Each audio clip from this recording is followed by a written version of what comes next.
Salut, bonjour à chacun et à tous. Merci de vous réveiller en direct sur Canal 3 Bénin. C'est Actu Matin.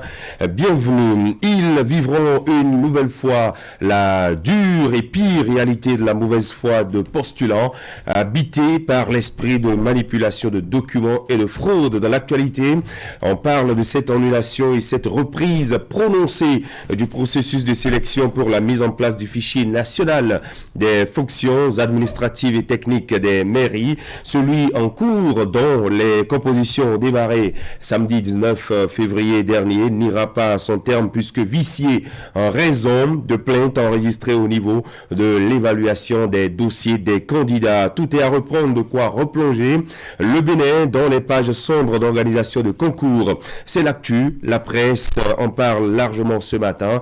À suivre avec Wakam Alikpara les unes qui rappellent le communiqué du ministre d'État chargé du plan et du développement, Abdoulaye Biotchane, qui lui est président du comité de supervision. Dans la deuxième heure de votre matinale, nous vous embarquerons où cela se passe depuis le week-end et ce pour 3 mois au Palais de la Marina. Les portes sont ouvertes pour visiter l'exposition des trésors royaux du Bénin et le vernissage autour. Nous aurons à aborder avec notre invitée, Madame Léa Ounou Roufaï, directrice générale de la Galerie nationale, les aspects touristiques et culturels des œuvres, les détails sur comment accéder au site de l'exposition et surtout ce que le visiteur va découvrir et la sensation qu'il aura en étant en contact avec les œuvres. Restez avec nous pour tout savoir et tout comprendre. Et bien avant, on parlera économie au forum de discussion ce jeudi. L'expertise comptable, le rôle de l'expert comptable, sa place dans la vie des entreprises et dans le système économique des États. Blaise Atiou, président de la commission du monopole et de défense des intérêts professionnels de l'ordre des experts comptables et comptables agréés du Bénin, est notre invité fil rouge Actu Matin. C'est ici et maintenant et on s'installe avec la météo.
Voilà, nous étions avec Météo Bénin pour les informations sur le temps qu'il fera tout au long de cette journée du jeudi 24 février 2022 en plateau. Eh bien, Wakam Alikpara et William Cliquant, chers messieurs, bonjour. Bonjour Christian, bonjour à Christian et bonjour à tous. On vous retrouvera tout à l'heure chacun dans les rubriques, je dirais la une des journaux avec Wakam Alikpara et le bulletin matinal qui sera présenté par William Cliquant et dans les titres qu'on dit en prière avec le député Issa Salifou pour les victimes du terrorisme au Bénin. Le député à l'Assemblée nationale soutenu par la communauté musulmane de cette localité a témoigné une pieuse pensée aux soldats tombés au front. Les invocations dites à la mosquée de Kandy ont imploré le repos pour leurs âme.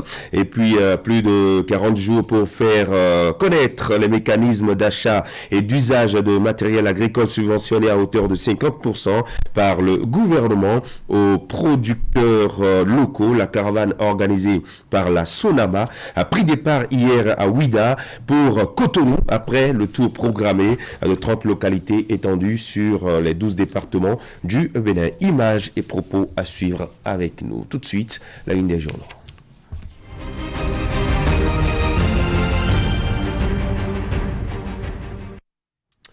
Et voilà, les informations, la ligne de parution du jour avec vous, Wakabali Para. Bonjour Christian, bonjour à tous. Aux côtés du parti Foscori pour un Bénin émergent qui a enregistré de nouvelles adhésions, il n'y a que les parutions de ce matin ont pris la coloration des grandes décisions prises hier en Conseil des ministres. Dans les colonnes du quotidien Fraternité, ce matin par exemple, on peut lire qu'en raison des plaintes enregistrées relatives à l'évaluation des dossiers de candidature aux diverses fonctions techniques et administratives des mairies et dans le but de garantir les mêmes chances pour tous, le comité de supervision de la réforme structurelle du secteur de la décentralisation informe les postulants qu'il sera procédé à la reprise de l'évaluation des dossiers. AGT Fraternité, vous en comprendrez mieux. Fraternité qui titre donc ce matin « Intrant pour les cimenteries, le gouvernement opte pour une solution durable ». Et puis fichier national des fonctions techniques et administratives des mairies, tout le processus de sélection reprend à zéro.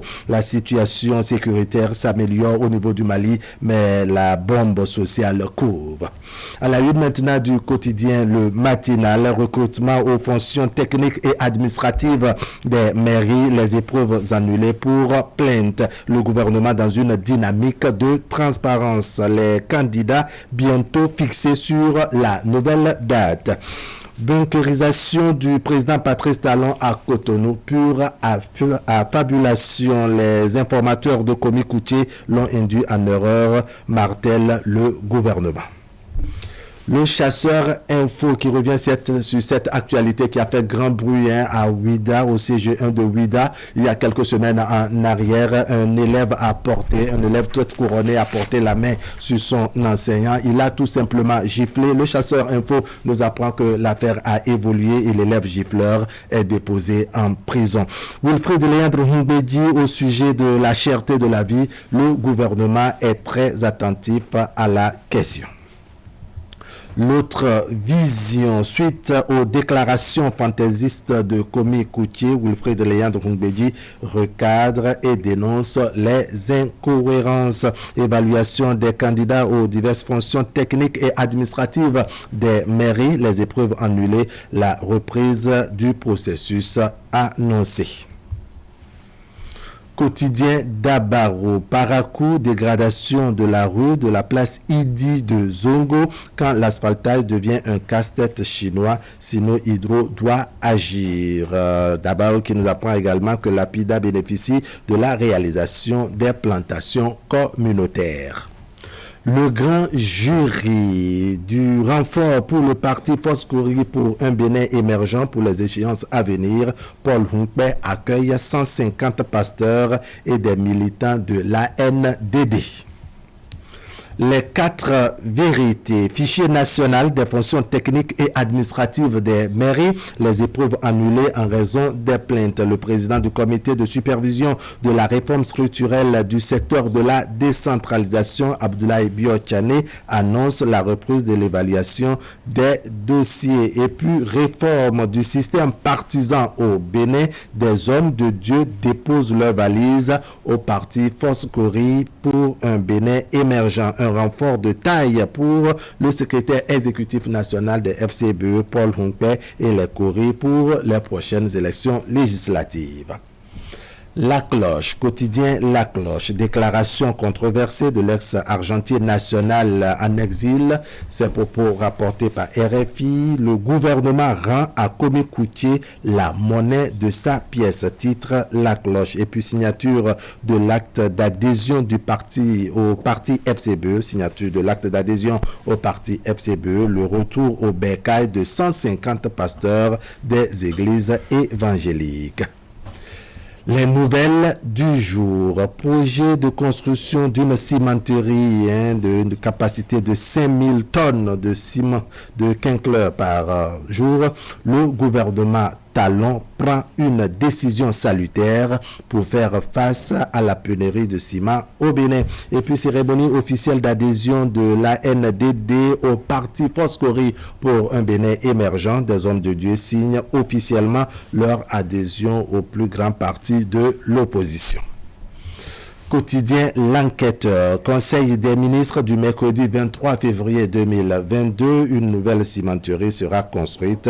Des nominations également au niveau de la présidence et dans 2 ministères. Recrutement aux nouveaux postes communaux. ABT, Abdoulaye Biotchane donc, annule tout pour soupçon de fraude. Lire dans les colonnes de L'Enquêteur le communiqué.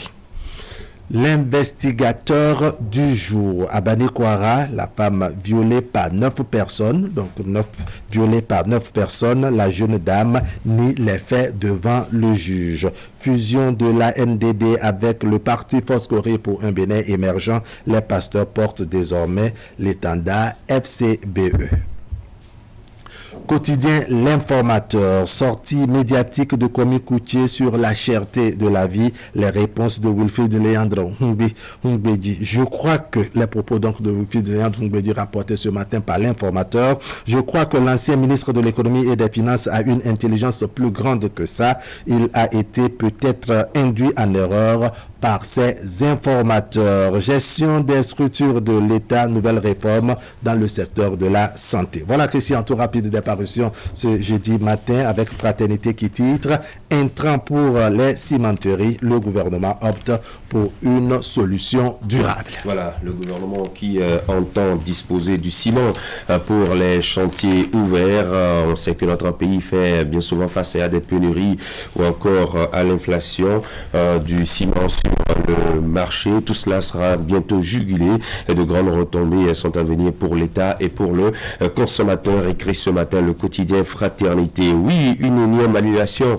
Le test de recrutement Wahab Ali Para. On parle de la reprise du concours de sélection de candidats en fonction administrative et technique. C'est une décision de ce comité de supervision présidé par le ministre d'État Abdoulaye Biotchane en raison de plaintes enregistrées, des plaintes relatives à l'évaluation des dossiers. On a noté donc des cas de fausses déclarations. La pratique a finalement la peau dure chez nous. Oui, la pratique a visiblement la peau dure chez nous et puis on a noté cette imperméabilité du gouvernement. Le gouvernement donc qui travaille pour afficher clairement la transparence dans les différentes évaluations, les examens nationaux, les concours pour le recrutement dans la fonction publique. Les concitoyens ont tout simplement fait preuve de mauvaise foi. Cela avait été déjà dénoncé par le comité de supervision. Et je pense que tous ces éléments constituent des, je dirais, matières, on donnait raison au gouvernement pour que le souci de transparence dont je parlais tout à l'heure puisse être élucidé de manière à ce que, n'est-ce pas, on puisse reprendre les épreuves à l'effet de donner les mêmes chances à tout le monde. Je pense qu'il faut qu'on puisse davantage sanctionner ceux qui, en dépit de tout, trouvent des voies et moyens pour contourner les barrières. On veut filtrer, on veut des cadres qui puissent servir dans nos différentes mairies, mais des cadres qui ont une moralité, franchement, qui est au sommet, pas ceux qui ont la facilité, pas ceux qui ont la facilité de déplacer des virgules, de déplacer, en tout cas, qui ont cette technicité. Non, je pense que si on a besoin de leur technicité pour des fraudes et autres, le gouvernement organisera sans doute un appel d'offres ou bien un autre, malheureusement, et leur trouvera le secteur qui leur convient. Merci beaucoup, Wahab Ali Para. Vous le reviendrez en plateau tout à l'heure au forum de discussion, sujet à aborder. Eh bien, on parlera de l'expert comptable, partenaire clé pour les entreprises de l'État. Et dans la suite de nos discussions, il sera question de cette exposition en cours du côté du palais de la présidence où les 26 œuvres qui sont rentrées au Bénin depuis novembre dernier sont exposées pour le bien de tout visiteur. Allez, restez avec nous sur Actu Matin. Le mini-journal, c'est dans un instant.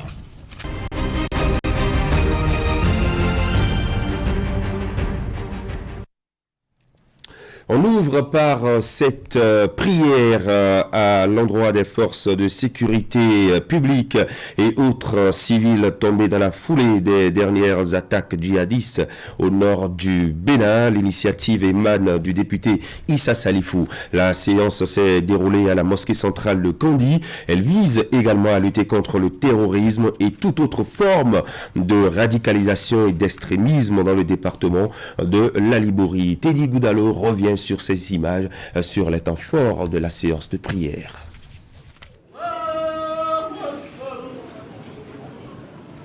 Séance de prière de la communauté musulmane de Kandi en vue de lutter contre le terrorisme et toute autre forme de radicalisation et d'extrémisme dans le département de la Liborie. Sous l'égide de l'honorable Issa Salifou, les responsables communaux de Malanville, de Kandi et d'autres élus du parti Union progressiste y ont pris part. Nous avons décidé donc de prier pour la nation et de prier pour donc nos 3 communes qui sont frontalières au parc W, qui vous souviennent, mesdames et messieurs, que très récemment, il y a donc des affrontements entre les djihadistes et les forces de sécurité de notre pays, ce qui s'est soldé par des morts des patriotes, des Béninois, ce qui ne doit pas nous laisser indifférents. Seule la prière peut sauver. Seule la prière peut calmer le vent fort. Je voudrais demander à Dieu, Allah Tout-Puissant, le très miséricordieux, qui nous donne la paix dans nos communes, dans nos départements.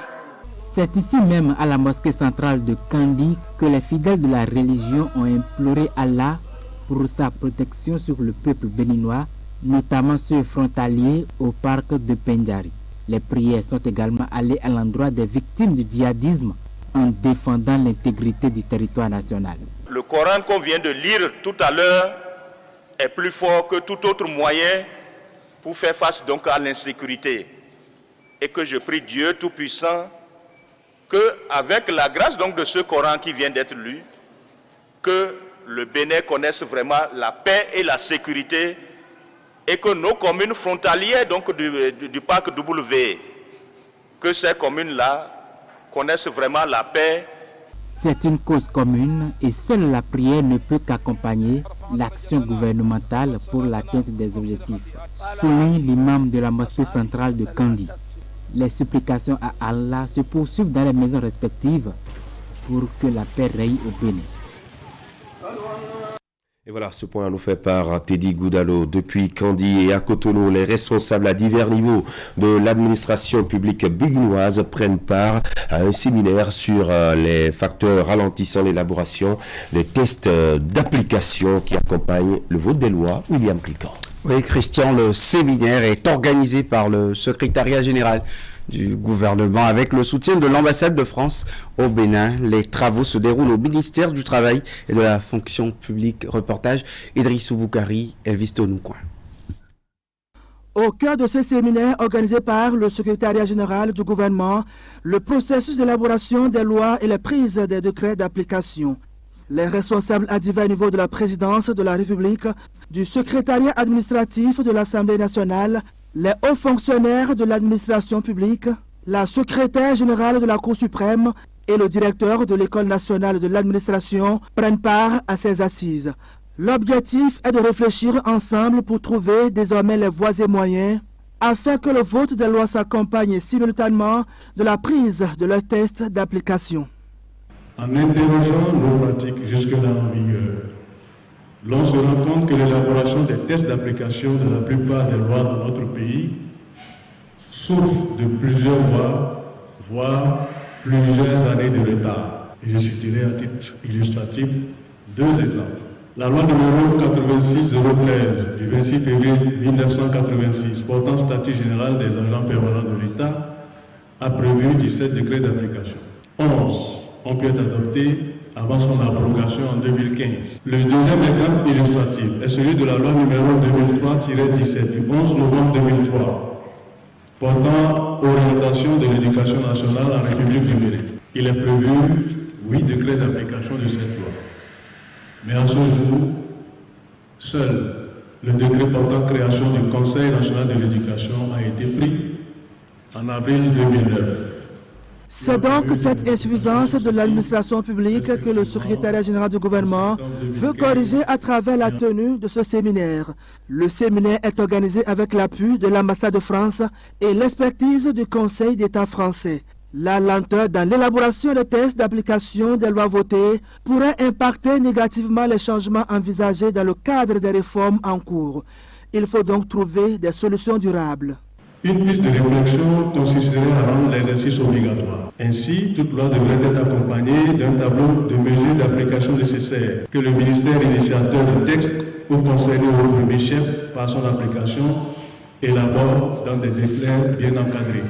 L'autre solution serait de mettre en place un pôle administratif qui organise pour chaque loi votée une réunion interministérielle afin de désigner formellement le ministère porteur des différents décrets d'application, les ministères partenaires et les délais d'adoption. Edouard Oueouro, secrétaire général du gouvernement, a invité chaque participant à ce séminaire à apporter sa contribution pour l'atteinte des objectifs fixés. Faire de l'administration béninoise une administration moderne et performante au service du développement. Et au moment où les hauts cadres de l'administration sont à la présidence de la République pour le renforcement des capacités sur les décrets d'application, les points focaux des différents ministères et les membres du dispositif institutionnel, eux, ont démarré à Cotonou hier une formation. Elle s'accentue sur la lutte contre la traite des personnes dans les pays du Golfe de Guinée. Ce renforcement de capacités qu'organise l'Expertise France en collaboration avec le ministère du Développement et de la coordination de l'action gouvernementale va permettre aux concernés d'être plus efficaces dans leur travail de protection des victimes. Ingrid Day, Elvis Tonoukoua.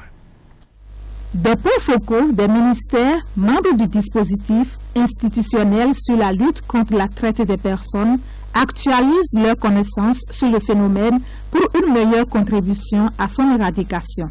Cette formation s'inscrit dans le cadre de la mise en œuvre du projet régional d'appui à la lutte contre la traite des personnes dans les pays du Golfe de Guinée.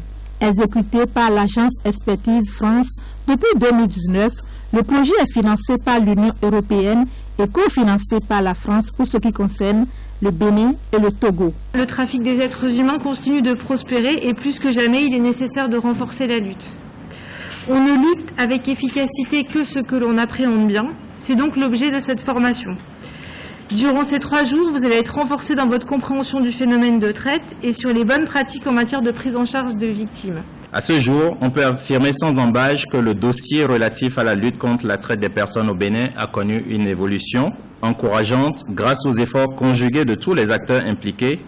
Le Bénin dispose désormais d'un document de politique relatif à cette lutte assorti d'un plan d'action. Nous devons nous en féliciter, mais cela sans pour autant verser dans l'autosatisfaction ni croiser les bras.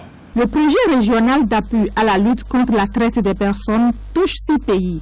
Outre le Bénin et le Togo, le programme prend aussi en compte la Guinée, la Côte d'Ivoire, le Ghana et le Nigeria.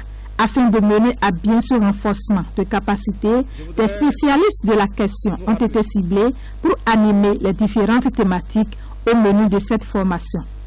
Entre autres, la clarification des concepts clés, la prise en charge, l'identification, l'enquête et bien d'autres. Et en vue d'atteindre cet objectif, en plus des discussions que vont utiliser les experts formateurs, il y aura des échanges et des présentations qui seront réalisés avec des exercices pratiques. Il est également prévu en début et en fin un pré-test et puis un post-test afin de pouvoir évaluer le progrès que nous aurons à réaliser durant ces 3 jours. Au-delà de l'aspect magistral, cette formation qui s'étend sur 3 jours mettra en avant le partage des expériences des différents acteurs en matière de lutte contre la traite des personnes. Et puis, mécanisation agricole avec la Société nationale de mécanisation agricole sous tutelle du ministère de l'Agriculture, de l'élevage et de la pêche. Et bien, une caravane partie de Ouida va parcourir une trentaine de localités. Oui, Christian, la manifestation démarre dans la ville de Ouida et c'était hier qu'elle a pris son envol et elle prend fin le 30 mars prochain. Objectif, sensibiliser les producteurs et acteurs agricoles sur les mécanismes d'acquisition et d'utilisation des matériels agricoles subventionnés à hauteur de 50% par le gouvernement béninois. Compte rendu du lancement avec Ouliat Sanoussi et Moufid Sabora. Voici qui donne le top de la caravane agricole organisée par la Société nationale de mécanisation agricole, SONAMA. Elle prend départ ici, dans la ville de Ouida, et va sillonner 33 villes du Bénin pour s'achever à Cotonou. La caravane agricole que nous lançons aujourd'hui à la SONAMA est une caravane de machines agricoles qui va traverser le pays du sud au nord, en passant par tous les départements du pays, pour montrer aux agriculteurs, aux promoteurs agricoles, l'offre commerciale de la SONAMA. Cette caravane vise donc à sensibiliser les producteurs et acteurs du secteur agricole sur les mécanismes d'acquisition et d'utilisation des matériels agricoles subventionnés à hauteur de 50% par le gouvernement. Les agriculteurs de notre pays ne savent pas encore que le gouvernement a lancé ce programme à leur intention. Donc, pour ceux qui ne savent pas encore, nous apportons l'offre vers eux pour leur montrer l'effectivité de l'offre, la composition, leur expliquer comment utiliser les différents matériels et équipements qui sont dans l'offre et leur expliquer la procédure d'acquisition. La SONAMA est le bras armé du gouvernement pour mettre à disposition des producteurs des machines agricoles de qualité à prix subventionné. Quand vous achetez un kit, vous avez droit à un tracteur, à une remorque, à un chisel qui est un cultivateur. Vous avez droit à un semoir à monograine, coton, maïs, soja, et vous avez droit à une buteuse. Un tracteur de 60 chevaux avec tous les équipements composant le kit coûte en principe 19 800 000. Avec la subvention, ce kit ne coûte que 9 900 000. Nous allons demander aux producteurs agricoles qui sont encore dans le doute de sortir massivement et dans les cellules communales des ATDA ou dans les arrondissements où nous allons nous arrêter pour pouvoir poser les questions qu'ils veulent, voir les équipements, essayer les équipements même parce qu'il y aura des séances de démonstration. La SONAMA a signé un contrat avec la société Mahindra, basée en Inde, troisième plus grand producteur de machines agricoles au monde. L'usine d'assemblage du matériel agricole est à Ouida et c'est là que les équipements, une fois acquis, sont montés.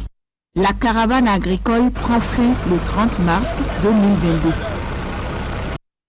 Une caravane agricole qui prend pas Savalou où des toilettes agroécologiques ont été offertes aux populations. Le Rotary Club Paris Avenir a financé ce projet conçu et conduit par l'association de développement de la commune de Savalou. Imet Hélène Amoussou était à la cérémonie d'inauguration et de mise en service de ces latrines publiques. Suivez. 2 ans de collaboration, de négociation, d'échange et aussi de consentement et le résultat est là. Des toilettes agroécologiques. L'infrastructure vient d'être inaugurée au profit des populations des localités d'Agbado, de Gbafo-Huegbo et Gbafo-Dogudo à Savalou. Elle est réalisée sur financement du Rotary Club Paris Avenir. Et donc ce projet a commencé il y a 2 ans quand Conrad, qui est en fait membre de notre club Rotary à Paris, nous a dit et donc je voudrais bien que le Rotary Paris Avenir s'investisse pour Savalou. Et c'est comme ça que ce projet est né. Et nous avons travaillé 2 ans dessus. Plus de 80% de la population n'a pas accès aux toilettes. Donc je voudrais vraiment remercier tout le conseil communal et en sa tête le maire de la commune d'avoir accepté qu'on l'accompagne parce que c'est son travail. Mais il ne peut pas tout faire. Donc on s'est donné la main et aujourd'hui, le Rotary a pu financer ce projet et voilà là où nous en sommes aujourd'hui. Prévues pour être construites dans les 14 arrondissements de la commune, ces toilettes sont la première de la série. Après plusieurs mois de réflexion, un modèle de gestion a été retenu de concert avec le partenaire ainsi que le conseil communal. L'entretien des lieux est confié à un comité et l'accès aux toilettes est conditionné à l'achat de tickets. Tous l'argent, c'est pour payer le personnel, c'est pour payer les agents sanitaires. Sinon, est-ce qu'on va le mettre à 30 tickets pour 500 francs? Nous, on va signer tout à l'heure un protocole. La mairie et l'association de développement, le maire et le président de l'association de développement, on va signer un papier. Dans ce papier-là, on a marqué que on va faire le compte et dire à la mairie combien on a reçu chaque semaine, chaque mois. Vous-même, vous allez savoir, les 30 tickets à 500 là, c'est 3 mois.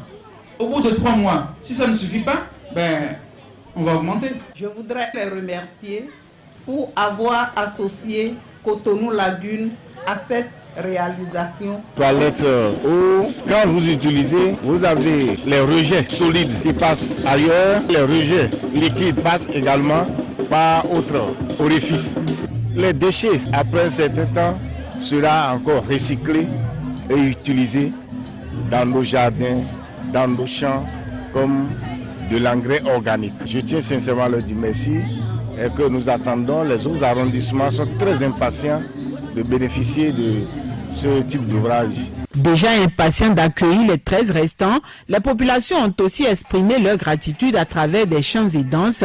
La cérémonie d'inauguration et de mise en service des toilettes agroécologiques a réuni autour de l'équipe de l'Association pour le développement de la commune de Savalou les partenaires, autorités politico-administratives et autres cadres natifs de la commune. Tous ont salué le dynamisme du président de l'ADCS. Conrad Baguidi, quant à lui, a promis continuer le combat pour le développement de Savalou. Ainsi s'achèvent les nouvelles matinales dans Actu Matin de ce jeudi. Merci beaucoup, William Cliquant. Très bonne journée. À suivre la page écho avec Clément Tchadé. Juste après, vous aurez les informations sportives de ce jeudi avec Ali Momoni et Clément Tchadé reviendra en plateau par la suite pour la rubrique économie de ce vendredi. Sujet à aborder au forum de discussion, l'expert comptable, un partenaire clé pour les entreprises et l'État. Question à poser à notre invité du jour.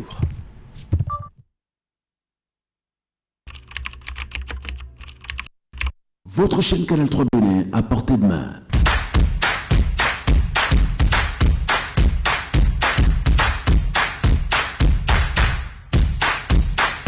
Découvrez désormais, depuis votre smartphone ou tablette, toute l'actualité nationale et internationale, vos émissions préférées de la chaîne Canal 3 en live 24/24, où que vous soyez, à travers son application disponible en téléchargement libre sur Play Store. Canal 3 et sur le www.canal3television.com. Vous êtes les bienvenus. Canal 3, la passion de l'image.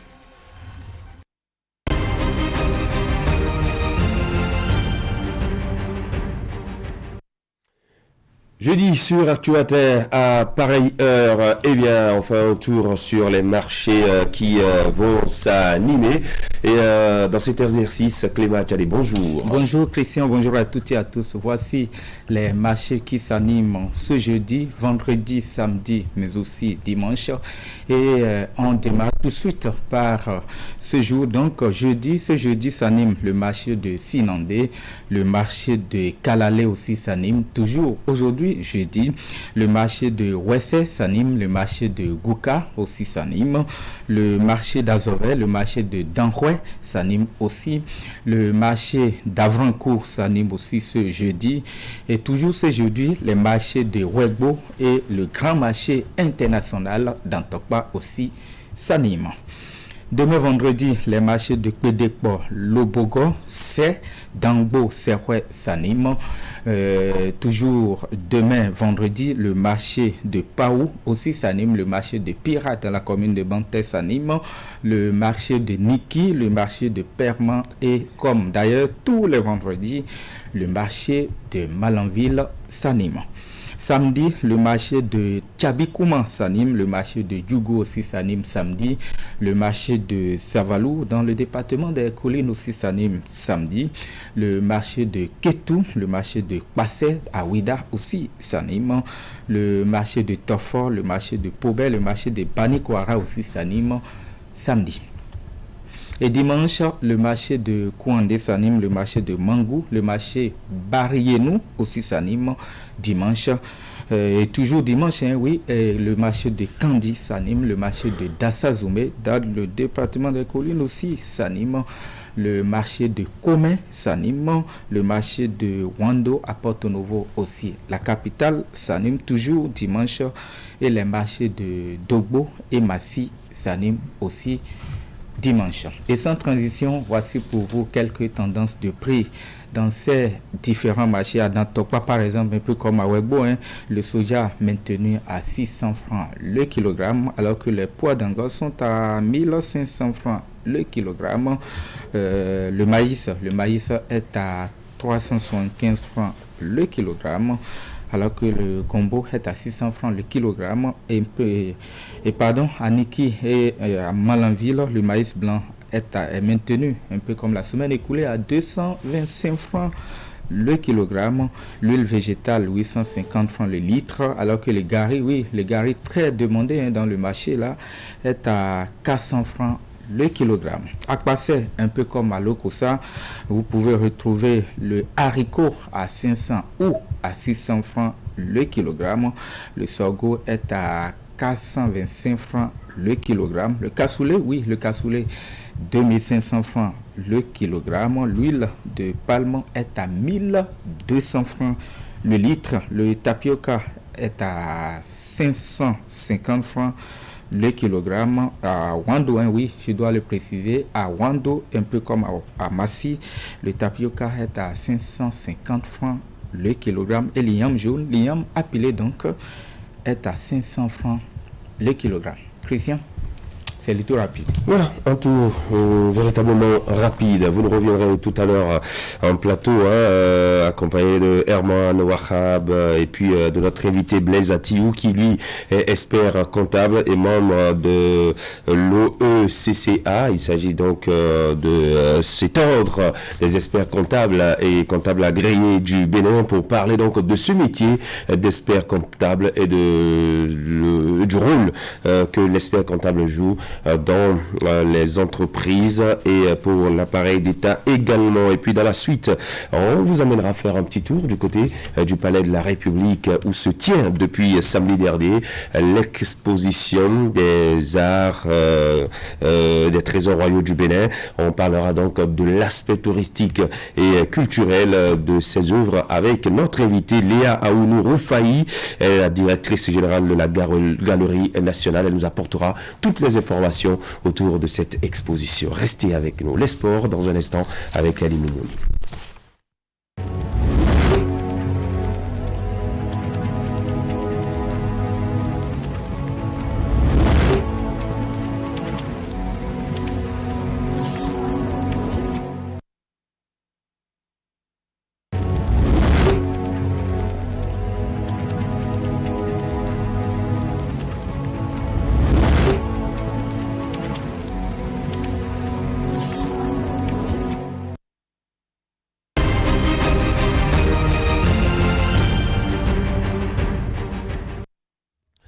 Eh bien, nous sommes jeudi, vous aurez l'interview de la semaine avec Ali Moumouni. On parlera de l'amicale des arbitres FIFA du Bénin, mais bien avant, l'actualité, c'est la Ligue des Champions. L'actualité, c'est aussi la Coupe CAF. Ali Moumouni, bonjour. Bonjour Christian. Bienvenue. Merci. Oui, Ligue des Champions. Oui, on commence bien sûr par la Ligue des Champions. Atlético Madrid était donc hier à domicile pour les 8e de finale aller face donc au Red Devils de Manchester United.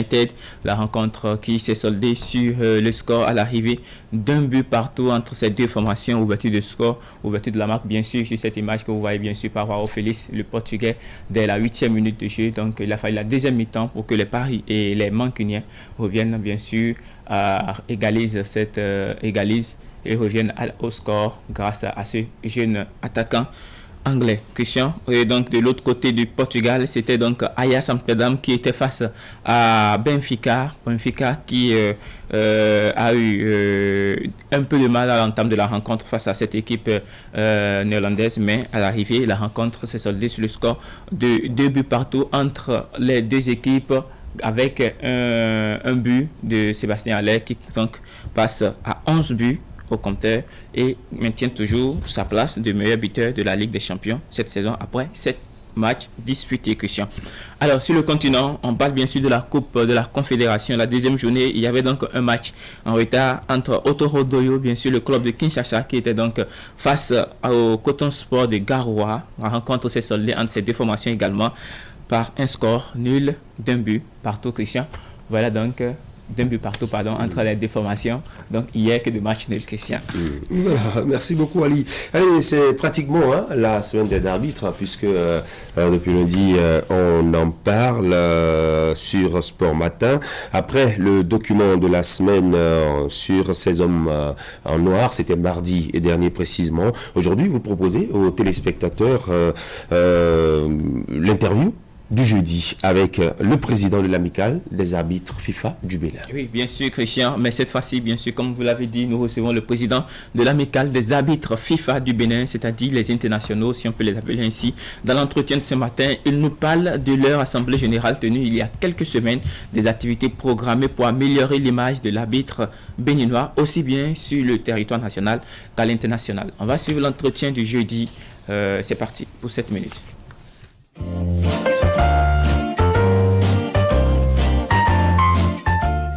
Alors, j'avoue quand même que notre voyage sur l'Algérie, la dernière fois, s'est très bien passé. Nous avons eu à diriger une rencontre qui a opposé une équipe de l'Algérie face à son homologue d'Eswatini. Une rencontre au cours de laquelle plusieurs phases de jeu ont été développées où il fallait être vraiment compétent pour pouvoir assumer. J'avoue que tout s'est bien passé. Mes frères et moi avons vendu cher l'étendard béninois en terre algérienne.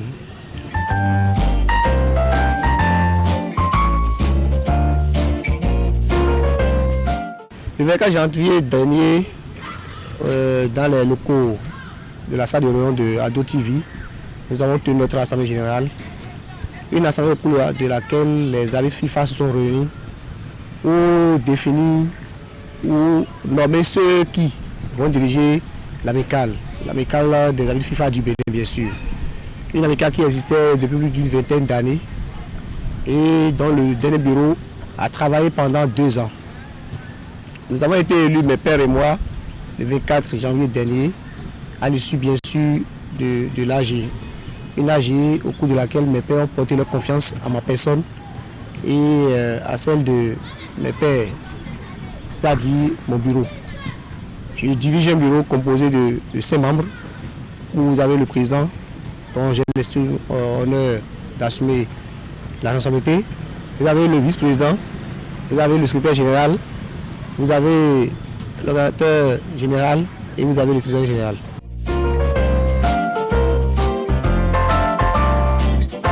Alors l'amicale des arbitres FIFA du Bénin a plusieurs objectifs. D'abord, l'objectif principal, c'est de constituer un creuset au sein duquel les arbitres FIFA se retrouvent, pensent à leur vie, abordent les questions concernant leur vie en tant qu'arbitre FIFA et cherchent à trouver des solutions aux problèmes qu'ils rencontrent au cours de l'exercice de leur fonction en tant qu'arbitre international.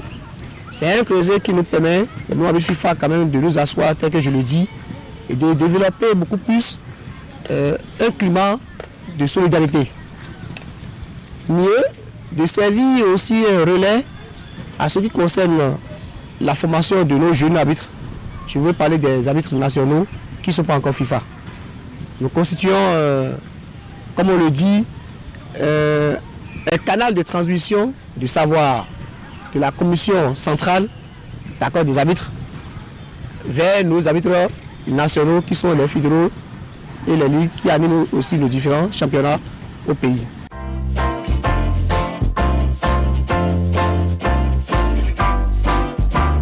Notre mission, notre vision, mes pères et moi au niveau du bureau, c'est de redorer le blason de l'arbitrage béninois sur le plan continental, voire mondial. C'est vrai que depuis que notre doyen ou nos doyens ont fini, où on a beau parler des arbitres internationaux du Bénin sur le plan continental et mondial, depuis un certain temps, il n'y a plus d'arbitres béninois qui aient pu quand même faire de grandes compétitions où on peut dire voilà, le Bénin est encore présent. Et donc, notre rôle principal, mon bureau et moi, c'est d'œuvrer pour que nous, avec FIFA du Bénin, puissions travailler plutôt, redoubler d'efforts pour que d'ici là, qu'on puisse retrouver des arbitres internationaux du Bénin encore dans les compétitions continentales, voire mondiales.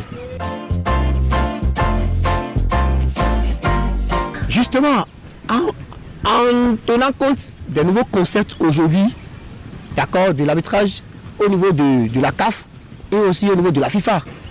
Aujourd'hui, l'arbitrage est en train d'évoluer et quand vous n'êtes pas à même de suivre le mouvement, on vous laisse tomber. Et c'est pour que nous, Béninois, arbitres internationaux, ne soyons pas laissés tomber par les dirigeants de la CAF et de la FIFA, que mon bureau et moi avons décidé déjà d'organiser régulièrement des séminaires du recyclage au profit des arbitres internationaux, d'organiser aussi des séances aussi de sensibilisation, d'accord, sur tout ce qui est question touchant l'éthique au niveau de l'arbitrage, d'organiser aussi des séances de visite médicale pour que nos arbitres internationaux soient aptes à officier des matchs sur plusieurs terrains. Et je pense qu'en parlant de ces différents points, nous sommes déjà en plein pied dedans, mon bureau et moi, où déjà aujourd'hui, dans la journée, aujourd'hui, demain, après-demain, nos arbitres internationaux vont subir des tests de CG avant de pouvoir amorcer les secondes phases du championnat national.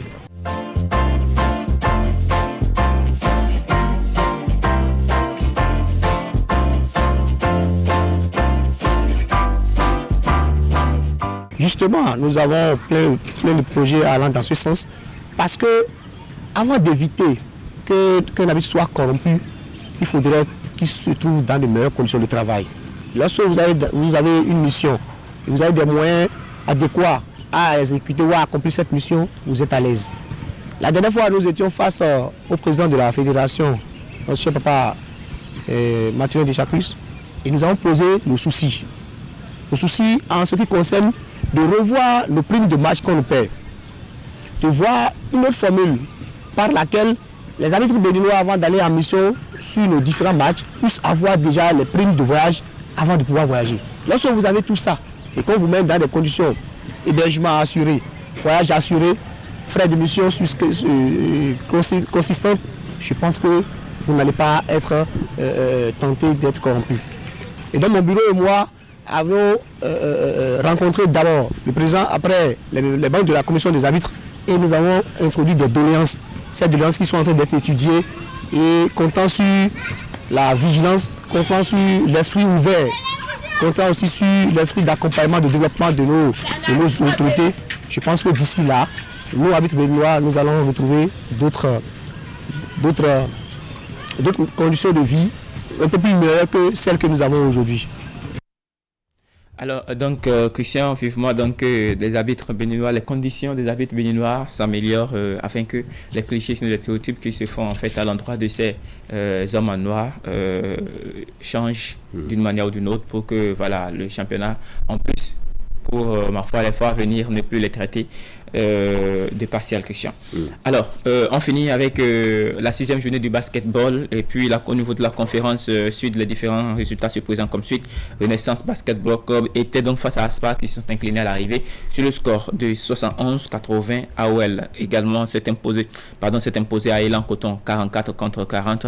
Azo Model s'est incliné face à Éternel Basketball Club, score 50-77. Au niveau des dames, Elan Coton s'est imposé à Renaissance Basketball Club sur le score de 59-28. Au niveau de la conférence Nord, parlant bien sûr toujours de cette 6e journée de la Ligue professionnelle de basketball, Real Sport s'est imposé largement à Flèche Noire 111-58, score presque identique entre Aspal et Tigre, un score très large bien sûr, 133-65, et puis pour finir Team BS qui a pris le dessus sur Atasport 92-62. À l'arrivée, Christian, c'était donc les sports. Les sports avec vous, Aline Mouni. Merci beaucoup. Rendez-vous pris demain autour de 7h, passé de 35 minutes pour d'autres informations sportives à partager avec les téléspectateurs de Canal 3 Bénin et ceux qui nous suivent sur le www.canal3television.com. Merci Ali. Pas de quoi, Christian. Merci, bonne journée. Allez, le rendez-vous économie en plateau, et ce sera le forum de discussion. Nous recevons Blaise Atiou, il est expert comptable et membre de l'ordre des experts comptables et comptables agréés du Bénin. On reviendra donc sur le métier d'expert comptable qui connaît des fortunes diverses depuis un moment, surtout avec des communiqués qui sont multipliés par l'ordre, puisque en leur sein, il y a de ces brebis galeuses ou des personnes qui ne sont pas affiliées à l'ordre, mais qui exercent la profession. De quoi s'agit-il? Eh bien, nous aurons notre invité pour en parler. Juste après, on va faire le tour du palais de la présidence de la République où se tient l'exposition des œuvres d'art. On reviendra sur l'aspect culturel et touristique de l'exposition avec Madame Léa Aounou Roufaï. Elle est la directrice générale de la Galerie nationale. Restez avec nous.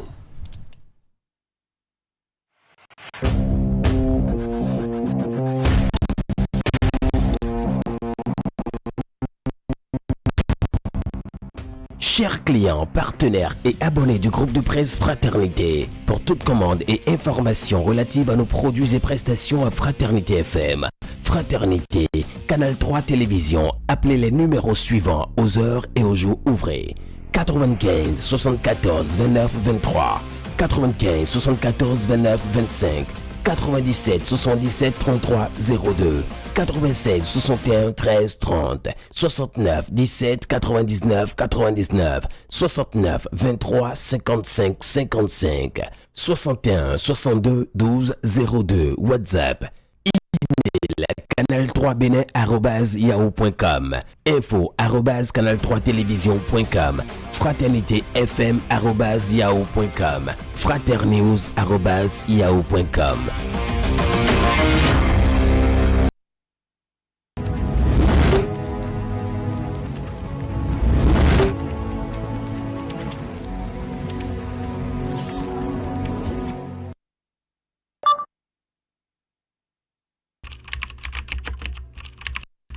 Votre chaîne Canal 3 Bénin à portée de main.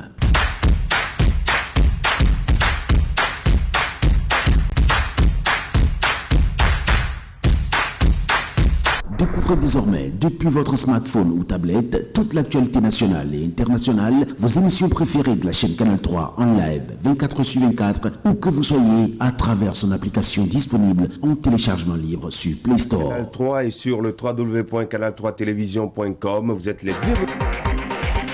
Canal 3, la passion de l'image.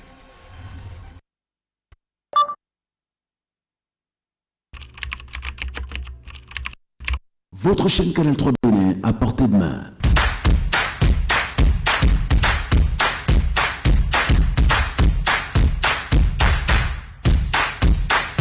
Découvrez désormais, depuis votre smartphone ou tablette, toute l'actualité nationale et internationale, vos émissions préférées de la chaîne Canal 3 en live 24/24, où que vous soyez, à travers son application disponible en téléchargement libre sur Play Store. Canal 3 et sur le www.canal3television.com, vous êtes les bienvenus. Canal 3, la passion de l'image.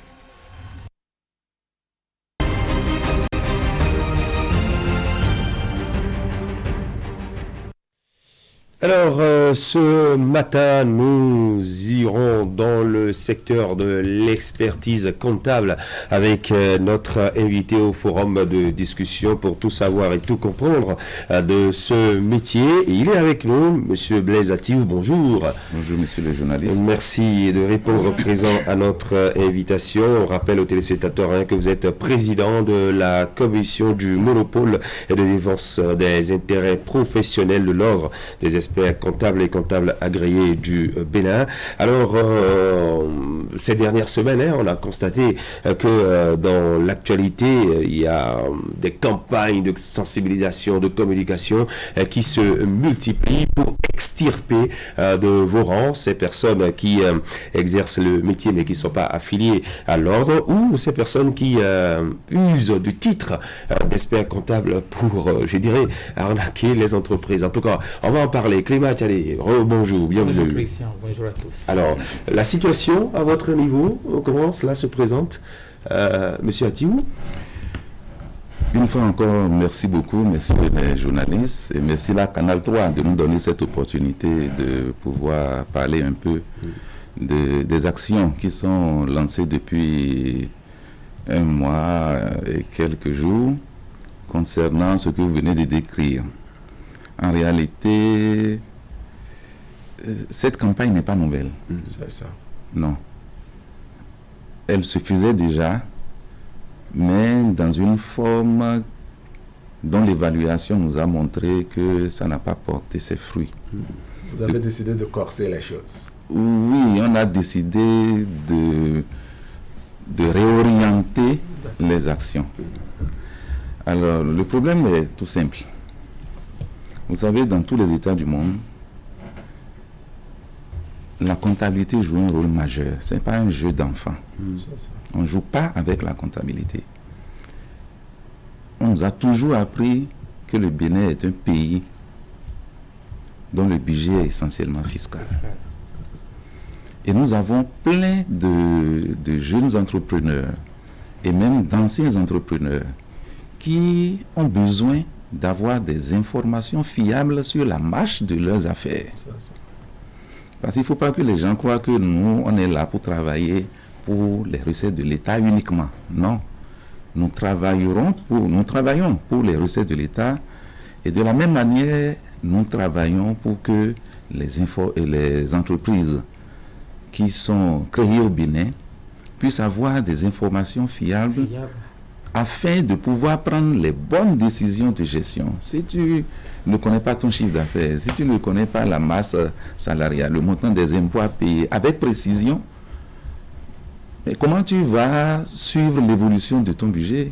C'est pas possible. Ce n'est pas possible. Ça veut dire que tu peux avoir un budget de 100 millions de chiffre d'affaires pour l'année 2022, par exemple. À fin mars, on a déjà fait le quart de l'année. Tu es à 10 millions. Mais si tu ignores que tu es à 10 millions, ça fait 10% au lieu d'être 25%. Si tu l'ignores, tu ne peux pas savoir qu'il est temps pour toi de prendre de nouvelles décisions pour réorienter tes activités commerciales. Et atteindre le but que pour tu as atteindre fixé. Le but qui est fixé. Donc, ça peut passer par exemple par une publicité agressive. Les gens vont courir à Canal 3 pour faire la publicité. Et si c'est des prospectus qu'ils vont éditer et partager un peu partout, en tout cas, ils savent ce qu'il y a à faire. Et il y a des spécialistes pour ça aussi. Donc, ce que je vous dis par là, c'est que la fiabilité de l'information financière, c'est ce que recherche l'État en allant doter l'ordre des experts comptables d'une loi. La loi numéro 2004-03 du 27 avril 2006 qui a fixé les conditions pour être expert comptable. Et on avait pensé que l'expert comptable, c'est quand même une profession libérale et que de ce point de vue, l'État ou les pouvoirs publics n'avaient pas un regard. Est-ce que vous voulez dire par là que votre secteur aussi est régulé, contrôlé par les autorités publiques? Ok, merci beaucoup pour cette question. Effectivement, à l'instar des professions d'avocat, de notaire, d'huissier, la profession d'expert comptable et de comptable agréé est une profession libérale. Mais libéral ne veut pas dire justement qu'il faut instaurer que vous êtes libre de faire ce que vous voulez dans le secteur. Pas du tout. Et je vais vous donner quelques exemples pour vous en convaincre. Allons-y. 1. L'État s'est vu obligé de doter l'ordre des experts comptables d'une loi. Et il faut avoir lu cette loi pour bien comprendre tout ce qu'il y a dedans comme contrainte. À tous les conseils de l'ordre, à toutes les sessions de conseil de l'ordre, moi j'étais invité au dernier conseil de l'ordre. J'étais assis à côté de qui? À côté du commissaire du gouvernement auprès de l'ordre. Moi j'ai été membre de la première et de la deuxième mandature. Mais on avait toujours un commissaire au compte qui est l'œil du gouvernement dans les décisions que prend le conseil de l'ordre des experts comptables. et qui a le pouvoir de s'opposer s'il estime, à juste titre, que les décisions que nous sommes en train de vouloir prendre sont des décisions qui ne sont pas conformes à la loi. Lorsqu'on inscrit quelqu'un au tableau de l'ordre des experts comptables parce qu'il remplit les conditions, il y a d'autres qu'on n'inscrit pas. Alors, ceux qu'on n'a pas inscrits, ils ont la possibilité de faire recours devant la Commission nationale du tableau. Et qui est le président de la Commission nationale du tableau? Un magistrat de haut rang. Lorsqu'un expert comptable ou un comptable agréé, en tout cas un membre de l'ordre, est sanctionné, il y a des sanctions disciplinaires qui peuvent aller jusqu'à la radiation. S'il n'est pas d'accord, bon, il n'y a pas de problème. Les voies de recours sont là. Le recours qu'il aura à faire, c'est devant la Chambre nationale de discipline. Et qui préside cette chambre, un autre magistrat de haut rang. Ces exemples-là vous permettent déjà de voir que c'est une profession qui est très encadrée. On ne nous permet pas de faire n'importe quoi parce que l'État a besoin de percevoir ses taxes. Dans tous les pays du monde, c'est comme ça. Donc, il s'agit de sécuriser le secteur de manière à ce qu'on ne fasse pas du n'importe quoi. Voilà. Et là, je ne vous ai même pas parlé de notre formation. Au cours de notre formation, il y a la phase théorique. Et lorsque vous avez atteint le niveau qui vous permet d'entrer en stage, vous avez l'obligation d'aller faire 3 ans de stage auprès d'un expert comptable diplômé. C'est là qu'il vous apprend comment travaille un expert comptable. Donc le stage, ou je dirais cette expérience de 3 ans au sein d'un cabinet d'expertise comptable est obligatoire, vous voulez dire? Oui, c'est obligatoire. Et à la fin de ce stage, c'est là même que vous apprenez réellement comment on fait le métier. Parce que les experts comptables ont l'habitude de travailler de manière spécifique. On ne sort pas d'une école pour aller créer un cabinet d'expertise comptable. Non, vous n'avez pas fait le stage, vous ne savez pas comment un expert comptable doit travailler. Fonctionner exactement comme les autres professions libérales, les avocats, les huissiers. Voilà. Oui, Christian, moi je pense que fondamentalement, aujourd'hui, l'expert comptable, en tout cas à mon regard, est comme, je dirais, un pays, par exemple, sans un expert comptable, est comme, je dirais, une machine ou un véhicule sans carburant à qui vous demandez de rouler. D'abord, quand vous jetez un coup d'œil sur la loi qui institue l'ordre des experts comptables et comptables agréés du Bénin, je veux parler de la loi numéro 2004-23 du 27 avril 2006 que monsieur a évoqué tout à l'heure. Vous vous rendez compte que l'État a su bien faire d'instituer cet ordre qui doit encadrer non seulement l'information financière, mais aussi, je dirais, les comptes. Parce que quand vous voyez, c'est vrai, on a des comptables ordinaires, c'est que j'aime souvent appeler comme ça en ce thème, les comptables ordinaires, oui, mais les comptables experts ou agréés, eux, ils vont au-delà de la comptabilité classique.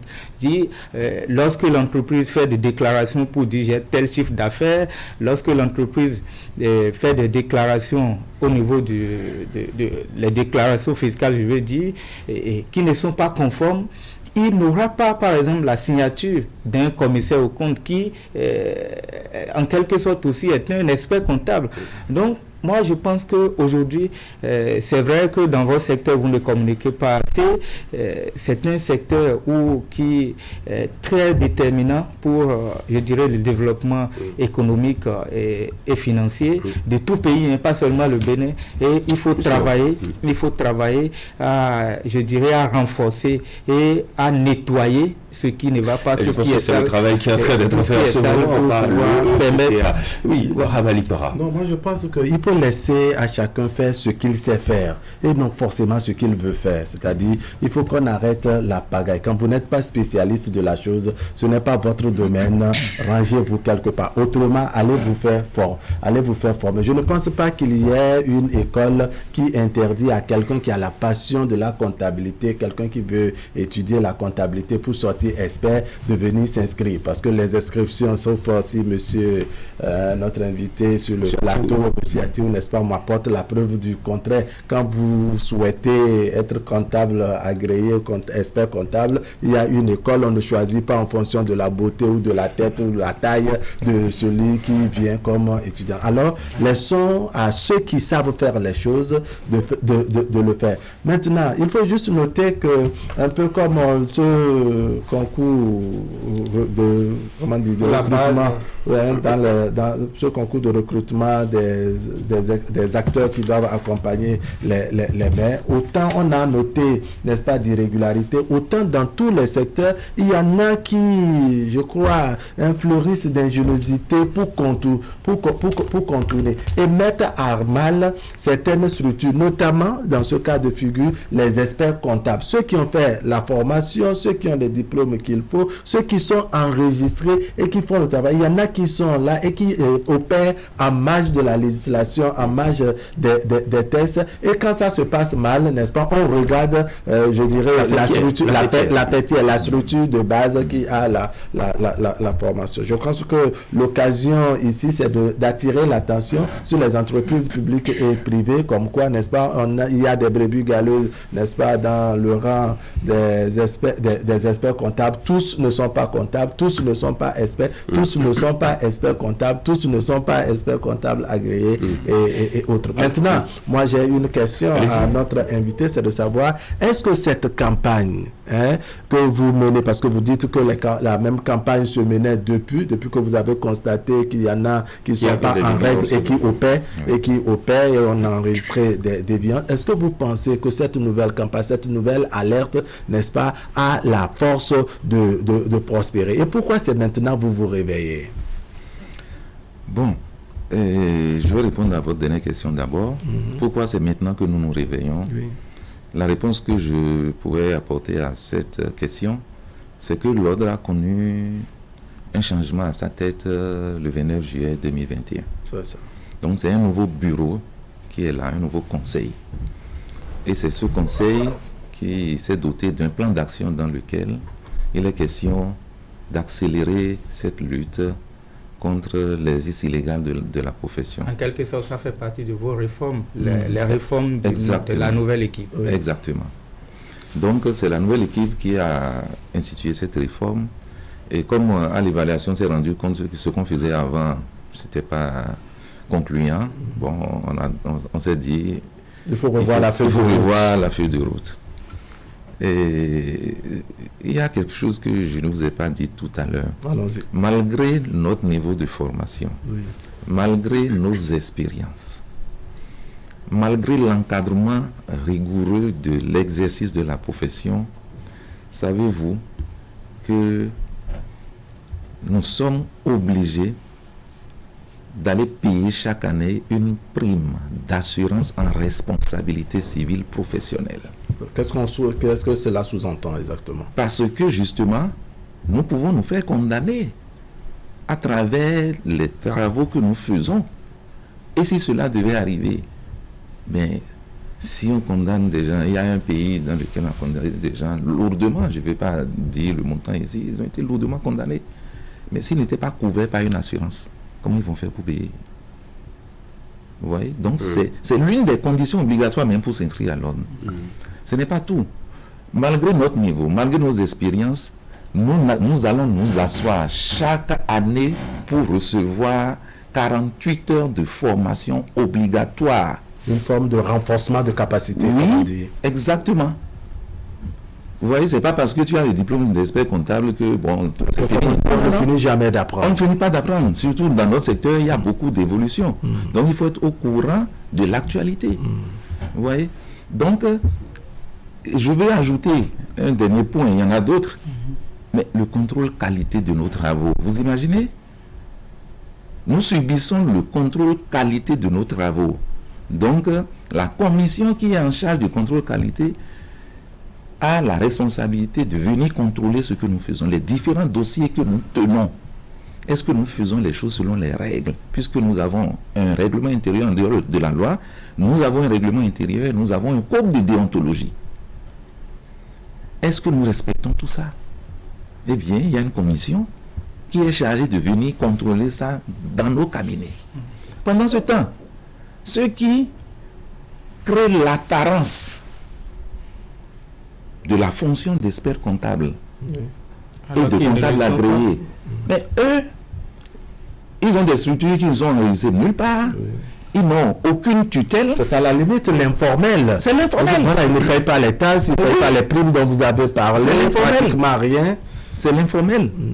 Donc, ceux-là, ils ne font pas de formation. Ils ne payent pas de primes pour se couvrir en termes d'assurance. Vraiment, c'est le jour et la nuit. Et vous concurrez sur le terrain. Sur le terrain. Et ils ont plus de marché que nous. Parce qu'ils vont mentir aux gens en disant que les experts comptables coûtent cher. Mais justement, est-ce un mensonge? Je vais vous dire que c'est un mensonge, je vais vous le démontrer. Oui, allez-y. La direction générale des impôts est là. Et doit contrôler périodiquement tous les états financiers que les gens font. Maintenant, lorsque, au lieu de faire payer un certain montant d'impôt à un opérateur économique, vous lui dites non, on va diminuer le montant des impôts, ou bien c'est l'opérateur lui-même qui va même dire combien il veut payer. Ok, faites ce que vous voulez, prenez le petit montant d'honoraires qui convient à ce type de travail, mais dans 3 ans ou dans 4 ans, ça va le rattraper. Quand on viendra le contrôler, non seulement on va lui rappeler tout ce qu'il a comme impôts non payés, plus les pénalités. Alors, une forme de redressement. Le redressement fiscal aura lieu et tout ce qu'on croyait avoir gagné avant en allant chez les informels, on va tout vomir. On va tout vomir, plus les pénalités. Et ces pénalités sont quand même élevées. Vous voyez? Si vous venez voir un expert comptable, l'expert comptable va vous facturer, l'expert comptable ou le comptable agréé, je peux parler de membre de l'ordre, vous venez voir un membre de l'ordre, mais il va vous facturer en fonction de la taille de votre entreprise, du volume de vos activités. Nous, on ne nous paye pas au pourcentage d'un chiffre d'affaires. Nous sommes payés normalement en fonction du temps passé sur la mission. Si vous venez me confier votre comptabilité, je dois avoir le volume du travail que je vais faire auprès de vous. Si c'est un petit paquet de pièces comptables que vous avez parce que vous n'avez pas travaillé au cours de cette année ou bien vous êtes en début d'activité, mais on va vous facturer en conséquence. C'est tout. Donc, il n'y a aucun problème. D'accord. On décrivait tout à l'heure votre fonction, pour ne pas dire votre métier, un peu comme les avocats, les huissiers et autres. Est-ce qu'il y a de vos attributions lorsque, parce que les avocats, les huissiers se connaissent, les experts comptables, je pense également, est-ce que vous avez la possibilité, lorsque dans une entreprise, vous savez qu'il y a quelqu'un qui s'autoproclame, je dirais, expert comptable alors qu'il ne l'est pas, n'est-ce pas, que l'ordre, n'est-ce pas, des experts comptables puisse réagir et dire, écoutez, vous avez affaire à un faussaire plutôt qu'à un titulaire de chaire. Oui. Nous avons la possibilité de défendre l'ordre. Nous avons même l'obligation de défendre l'ordre. Faire ce que vous dites, c'est défendre l'ordre.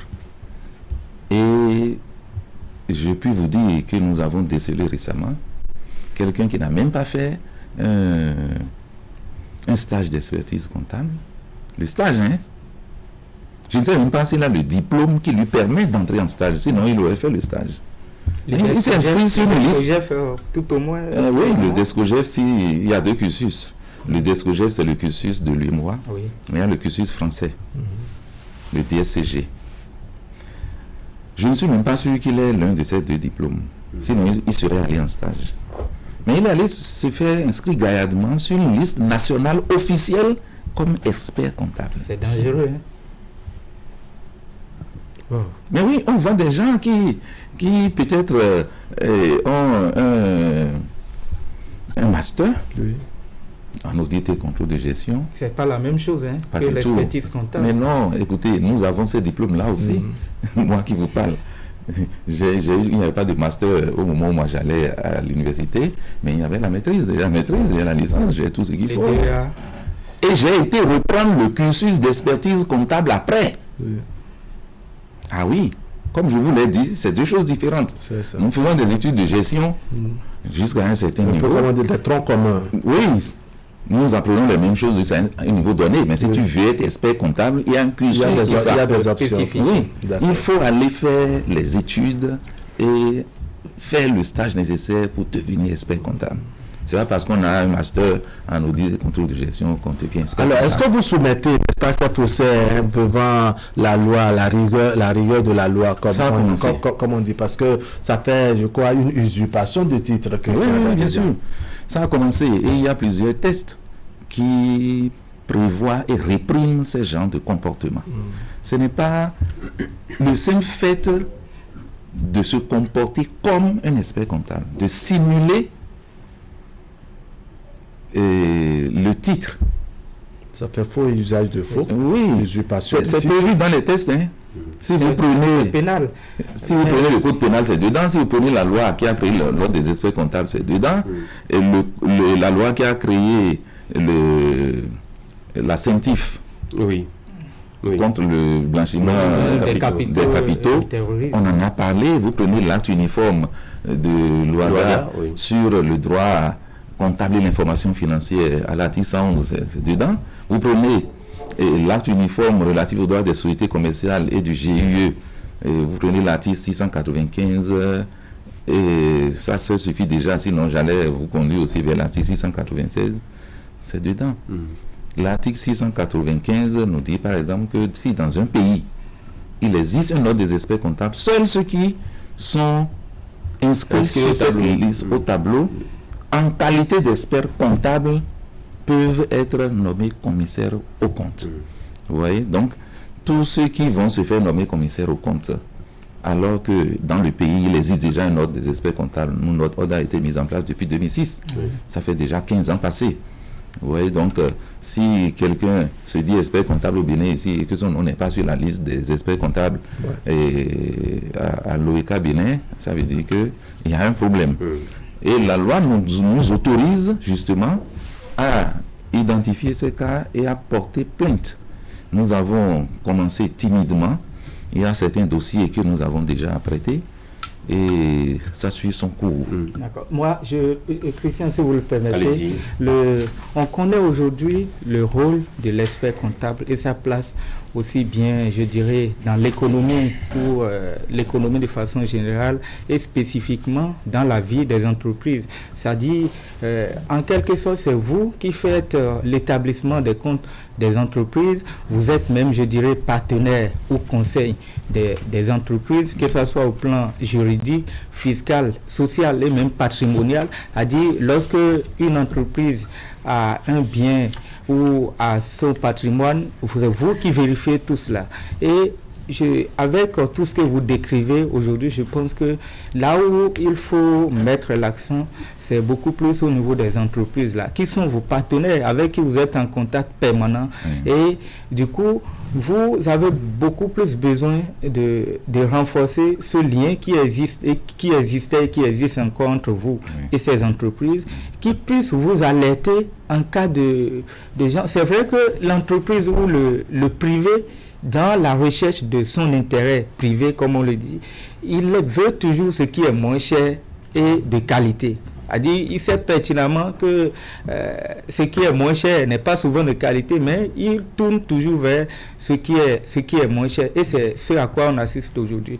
Donc, j'ai une question pour vous dans ce sens. Quels sont vos rapports à l'étape actuelle avec les entreprises qui devaient être en réalité vos informateurs, vos partenaires de taille? Au fait, vous avez bien fait de poser cette question. Le problème est le suivant. C'est une question de sensibilisation que nous devons intensifier à l'endroit de tous les opérateurs économiques pour qu'ils comprennent que le simple fait de confier sa comptabilité à quelqu'un qui est freelance, comme on le dit, qui n'est pas votre comptable déclaré à la CNSS par vous, vous êtes déjà dans la complicité de l'exercice illégal de la profession. l'entreprise elle-même qui embauche un soi-disant comptable agréé. Exactement. Très bien.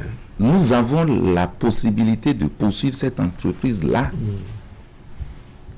Mais pourquoi vous êtes resté les bras croisés pendant longtemps? Puisque nous savons, n'est-ce pas, que les Béninois ont cette facilité de contourner, n'est-ce pas, les règles établies. Ça sous-entend que dans des sociétés, que ce soit publiques ou privées, séjournent bien des comptables non officiels qui opèrent, mais vous semblez ne rien faire. Oui, justement, vous avez raison. Mais nous autres, aujourd'hui, nous considérons que toutes les actions qu'on faisait jusque-là entrent dans le cadre de la sensibilisation.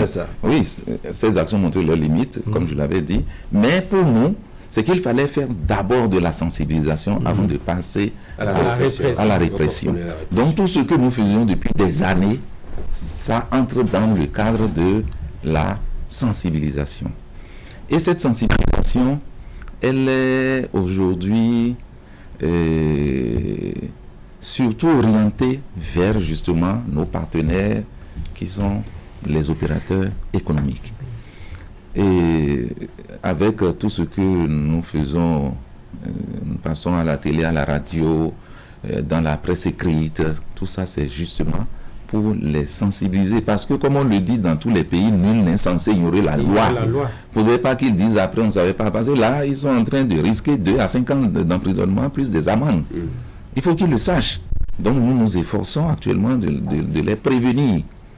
Et maintenant, pour ceux qui ne sont pas inscrits à l'ordre, qui ont créé des sites internet, et sur ces sites, on dit nos métiers, 2 points. Expertise comptable. On commence même par là. Oui. Expertise comptable. Il faut faire le tour des plaques de Cotonou, des grandes villes. Non, quand vous commencez par recenser les plaques, ils les enlèvent et ils les font rentrer dans les usines qui fabriquent. De vous contourer. Oui, ils les enlèvent et ils les font rentrer à l'intérieur des usines où on fabrique les faux bilans.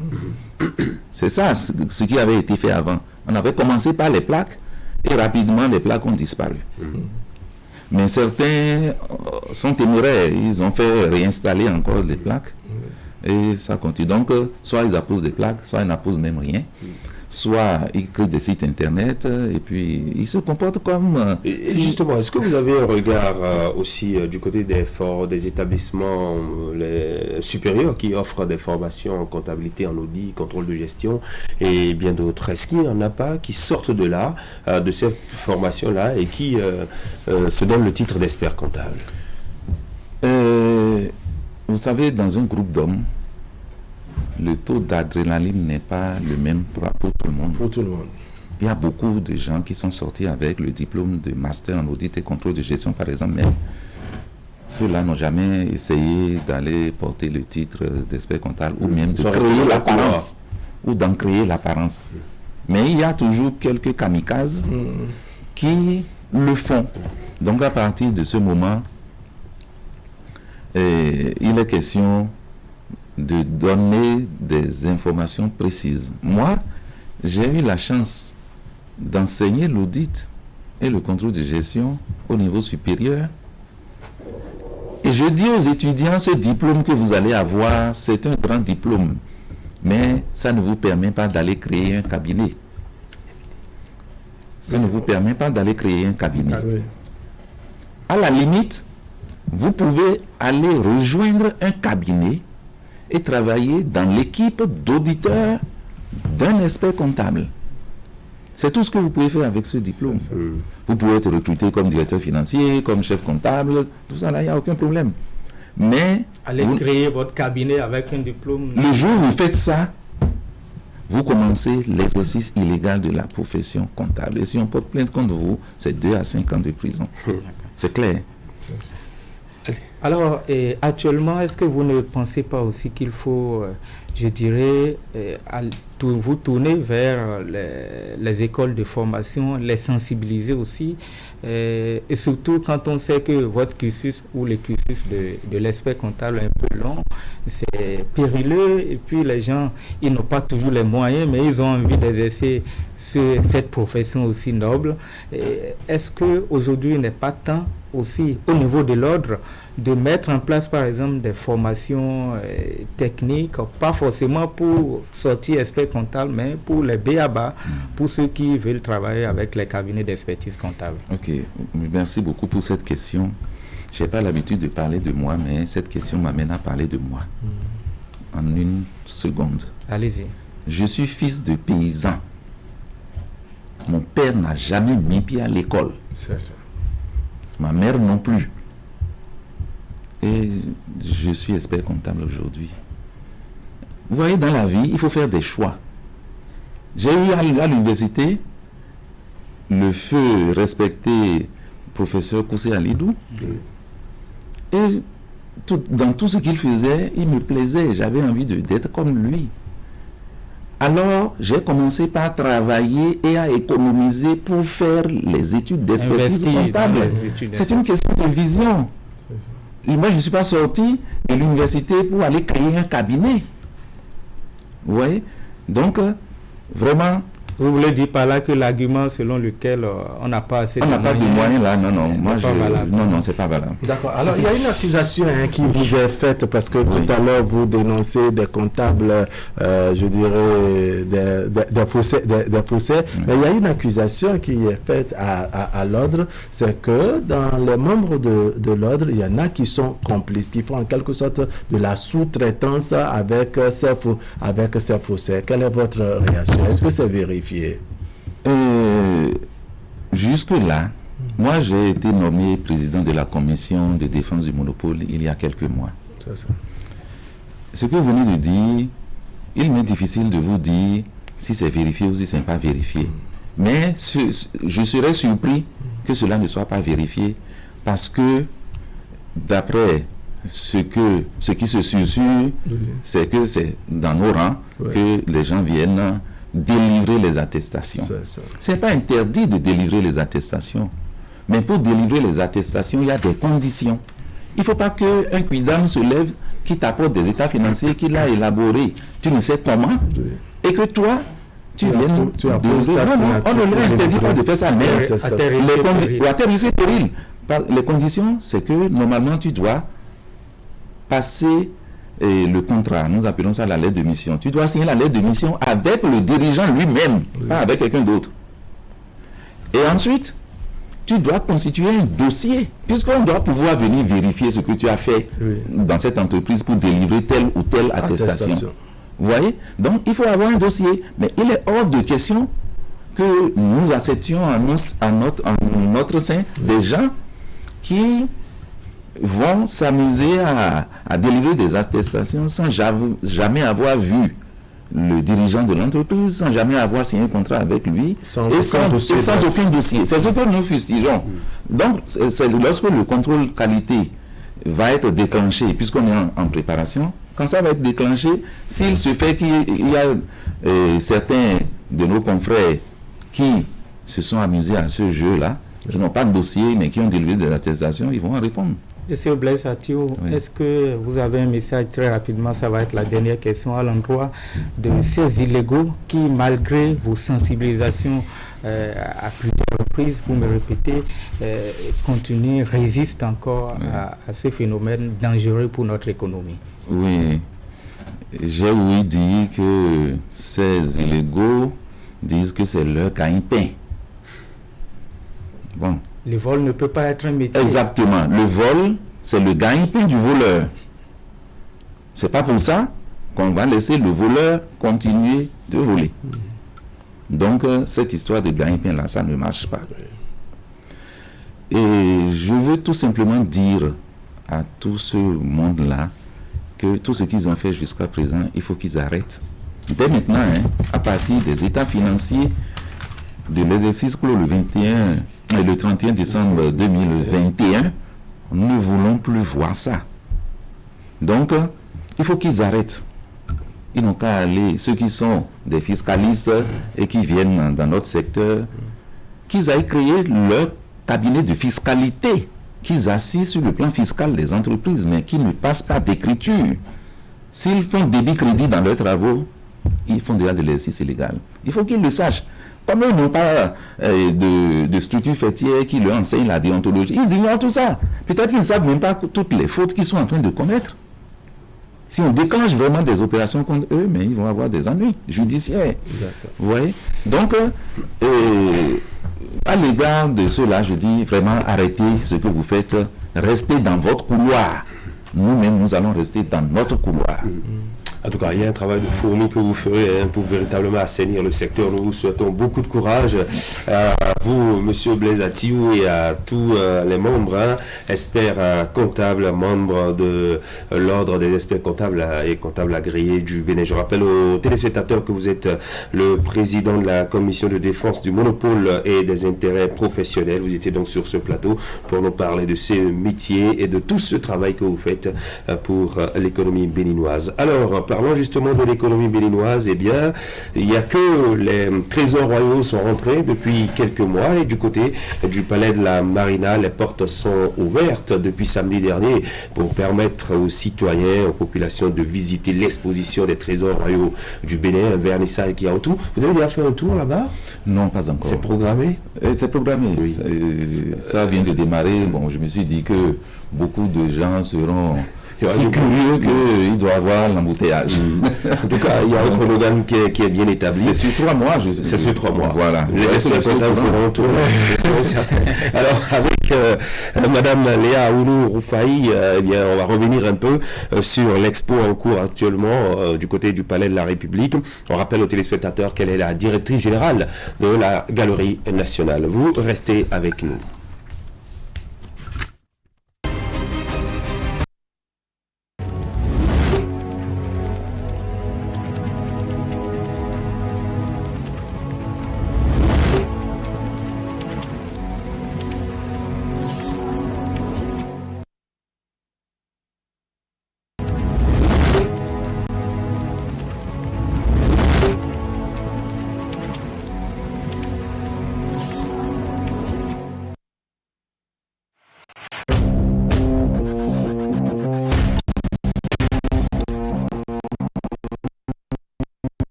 Chers clients, partenaires et abonnés du groupe de presse Fraternité, pour toute commande et information relative à nos produits et prestations à Fraternité FM, Fraternité, Canal 3 Télévision, appelez les numéros suivants aux heures et aux jours ouvrés. 95 74 29 23, 95 74 29 25, 97 77 33 02, 96 61 13 30, 69 17 99 99, 69 23 55 55, 61 62 12 02, WhatsApp, email canal3bénin@yahoo.com, info @canal3télévision.com, fraternité_fm@yahoo.com, fraternews@yahoo.com.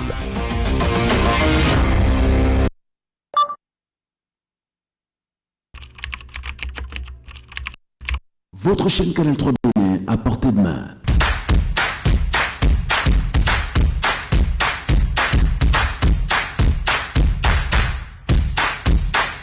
Découvrez désormais, depuis votre smartphone ou tablette, toute l'actualité nationale et internationale, vos émissions préférées de la chaîne Canal 3 en live 24/24, où que vous soyez, à travers son application disponible en téléchargement libre sur Play Store. Canal 3 et sur le www.canal3télévision.com, vous êtes les bienvenus.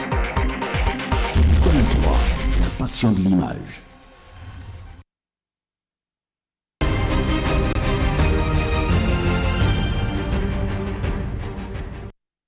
Allez, il est question de vernissage sur 3 mois au Palais de la Marina en plateau ce matin. On parlera donc de l'exposition des œuvres d'art et nous avons le plaisir de recevoir Léa Aounou Roufaï, la directrice générale de la Galerie nationale. Bonjour, bienvenue. Bonjour. Merci de répondre présent à notre invitation sur Actu Matin. Je vous reçois en compagnie de mon collègue Wahab Ali Para. Alors, du côté du Palais de la présidence de la République depuis samedi dernier, il y a du beau à voir, c'est ça? Tout à fait, je vous le confirme. Effectivement, il y a du beau à voir. Il y a cette exposition diptyque, Art du Bénin d'hier et d'aujourd'hui, de la restitution à la révélation, donc qui a ouvert au public depuis le 20 février et c'est jusqu'au 22 mai. Et donc, vous avez l'occasion de pouvoir voir ces trésors restitués par la France, ces 26 trésors royaux. Et dans la continuité, vous avez également un accès à l'espace contemporain, à l'art contemporain, qui vous permet donc d'apprécier plus d'une centaine d'œuvres de nos artistes contemporains béninois, issus de la diaspora comme ceux présents... Sur le territoire. Sur le territoire, tout à fait. Donc une centaine d'œuvres qui embrassent la plupart des médiums artistiques, à savoir la sculpture, la peinture, l'installation, la vidéo. Voilà. Donc vraiment de très belles œuvres à voir et puis surtout cette continuité, ce dialogue entre le patrimonial et le contemporain. D'accord, on est curieux de savoir quelle est la contribution de la Galerie nationale dans tout ce qui se fait actuellement.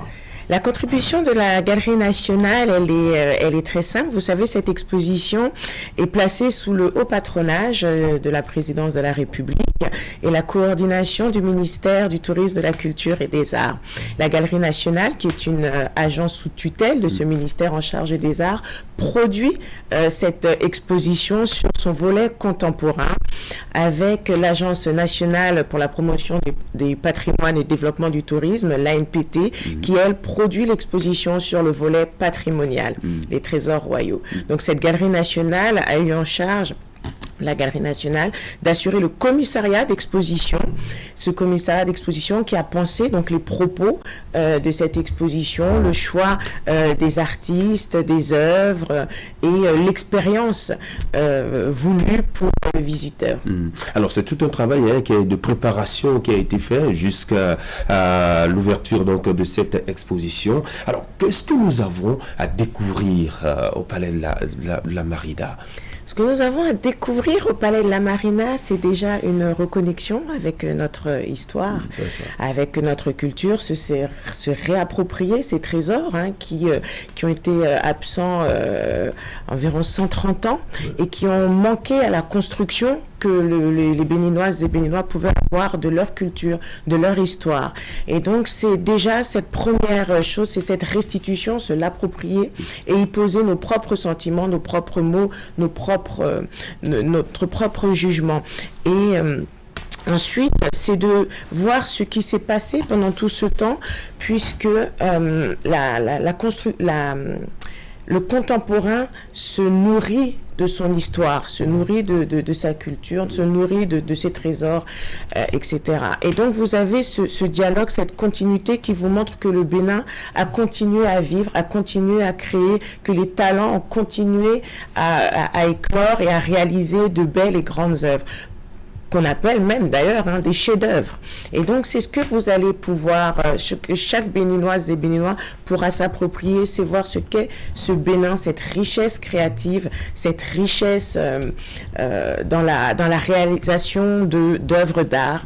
Et voilà. D'accord. Alors, on sent qu'il y a vraiment toute une histoire, l'hier et l'aujourd'hui, n'est-ce pas, c'est-à-dire ces œuvres d'art qui ont fait plus de 130 ans à l'extérieur avant de revenir. Mais la curiosité, c'est de savoir pour le nouveau, c'est-à-dire le contemporain dont vous parlez, quels ont été les critères de sélection, les artistes dont les œuvres accompagnent les 26 trésors qui sont revenus, sur quels critères vous vous êtes basé pour les sélectionner?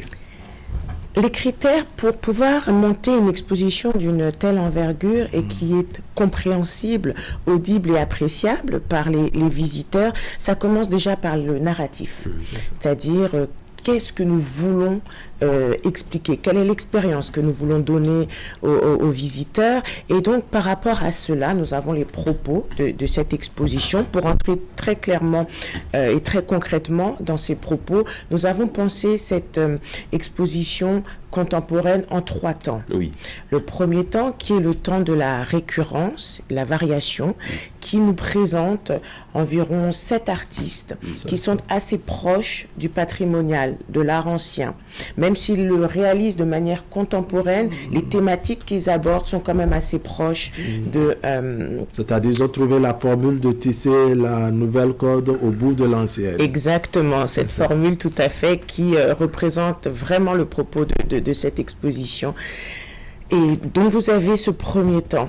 Vous retrouverez dans ce temps-là des artistes comme Euloge Glélé, qui est donc sur la terre cuite, qui vous je ne dévoilerai pas les œuvres pour ne pas. Mais vous avez Maître Fadaïro aussi, où rien que par son nom évocateur, vous comprenez le lien avec le Fa. Et donc ce qui est retranscrit dans ses œuvres. Vous avez un Epaphras Toïrin d'à peine 30 ans, qui lui aussi est très proche dans les œuvres qu'il nous a proposées de cet art ancien, ce patrimoine et le visible et l'invisible. Vous avez ensuite un deuxième temps qui est intitulé les transitions. Sur les transitions, vous avez là des artistes, plus d'une dizaine, des artistes qui vont commencer un peu à bouger les lignes, c'est-à-dire évoluer dans leur approche, dans leur assimilation de l'histoire et dans la restitution de leur travail, de leurs œuvres. Et ensuite, vous avez un dernier temps qui est la transgression, l'hybridation, où là, vous avez des artistes qui dépassent un peu leur histoire, qui se sont appropriés leur histoire, qui se questionnent davantage sur des sujets plus un peu plus universels, plus ouverts, plus poussés. Donc c'est un peu à ce niveau-là qu'on a donc pensé ces propos-là et sélectionné des œuvres qui pouvaient illustrer ces propos. Et pour procéder à cette sélection, vous savez, la Galerie nationale dispose d'un conseil artistique, donc formé de sachants, de professionnels du domaine, qui l'assistent dans la partie métier, c'est-à-dire vraiment la partie artistique de la Galerie nationale. Un comité également lié à l'organisation de cette exposition a été mis en place, et c'est à travers ce groupe de personnes ressources qualifiées et que la sélection des œuvres a été faite pour illustrer le propos et donner ce résultat cohérent et juste magnifique à visiter. Monsieur Verban, vous nous plongez, en tout cas dans un très beau rêve. Alors, comment se fait le contact avec l'exposition, les œuvres, lorsqu'on est visiteur? Alors, lorsqu'on est visiteur, vous avez différents types de visiteurs. Vous avez ceux qui sont déjà habitués à se rendre dans des expositions, et vous avez pour la plupart la première fois qu'ils vont pouvoir voir une exposition aussi riche et aussi dense. Et pour ce faire, nous prévoyons donc des équipes de médiation qui sont capables d'accompagner donc des guides en quelque sorte. Des guides, c'est des guides, tout simplement des guides qui vont vous permettre de vous approprier chaque espace, chaque temps de l'exposition, tant dans le volet patrimonial que dans le volet contemporain. Et donc quand vous êtes au contact d'une œuvre, vous allez voir que même ceux qui n'ont jamais vu ou visité une exposition, ils vont voir qu'ils vont dialoguer avec ces œuvres, ils vont parler parce qu'elle va leur susciter. Ils s'interrogent, tout à fait. Ils se donnent des explications. Ils se donnent eux-mêmes des explications. Une œuvre, on est libre de l'interpréter comme on le sent, parce que c'est tout simplement, ça fait appel à nos sentiments, ça fait appel à nos émotions, ça fait appel à ce que nous sommes, au plus profond de nous-mêmes. Donc vraiment, la visite est vraiment libre, l'appréciation, l'interprétation est tout aussi libre, et c'est une expérience, c'est vraiment une expérience visiteur à faire. D'accord, qu'est-ce qu'on retient depuis que le top est donné? Parce que vous nous plongez tout à l'heure, comme disait Christian Adandédian, dans du beau, depuis que toutes ces œuvres séjournent au palais de la Marina. Quel point, quelle lecture vous-même vous faites de ce qui se passe depuis que le top est donné jusqu'à aujourd'hui? Je fais un point très satisfaisant, puisqu'on peut dire que les objectifs sont atteints. Les objectifs sont multiples. C'était dans un premier temps, créer cette révélation aux Béninois eux-mêmes et aussi au reste du monde. Et ce qu'on a pu observer les 18, les 19 et même le 20, c'est que les Béninois ont fait massivement le déplacement.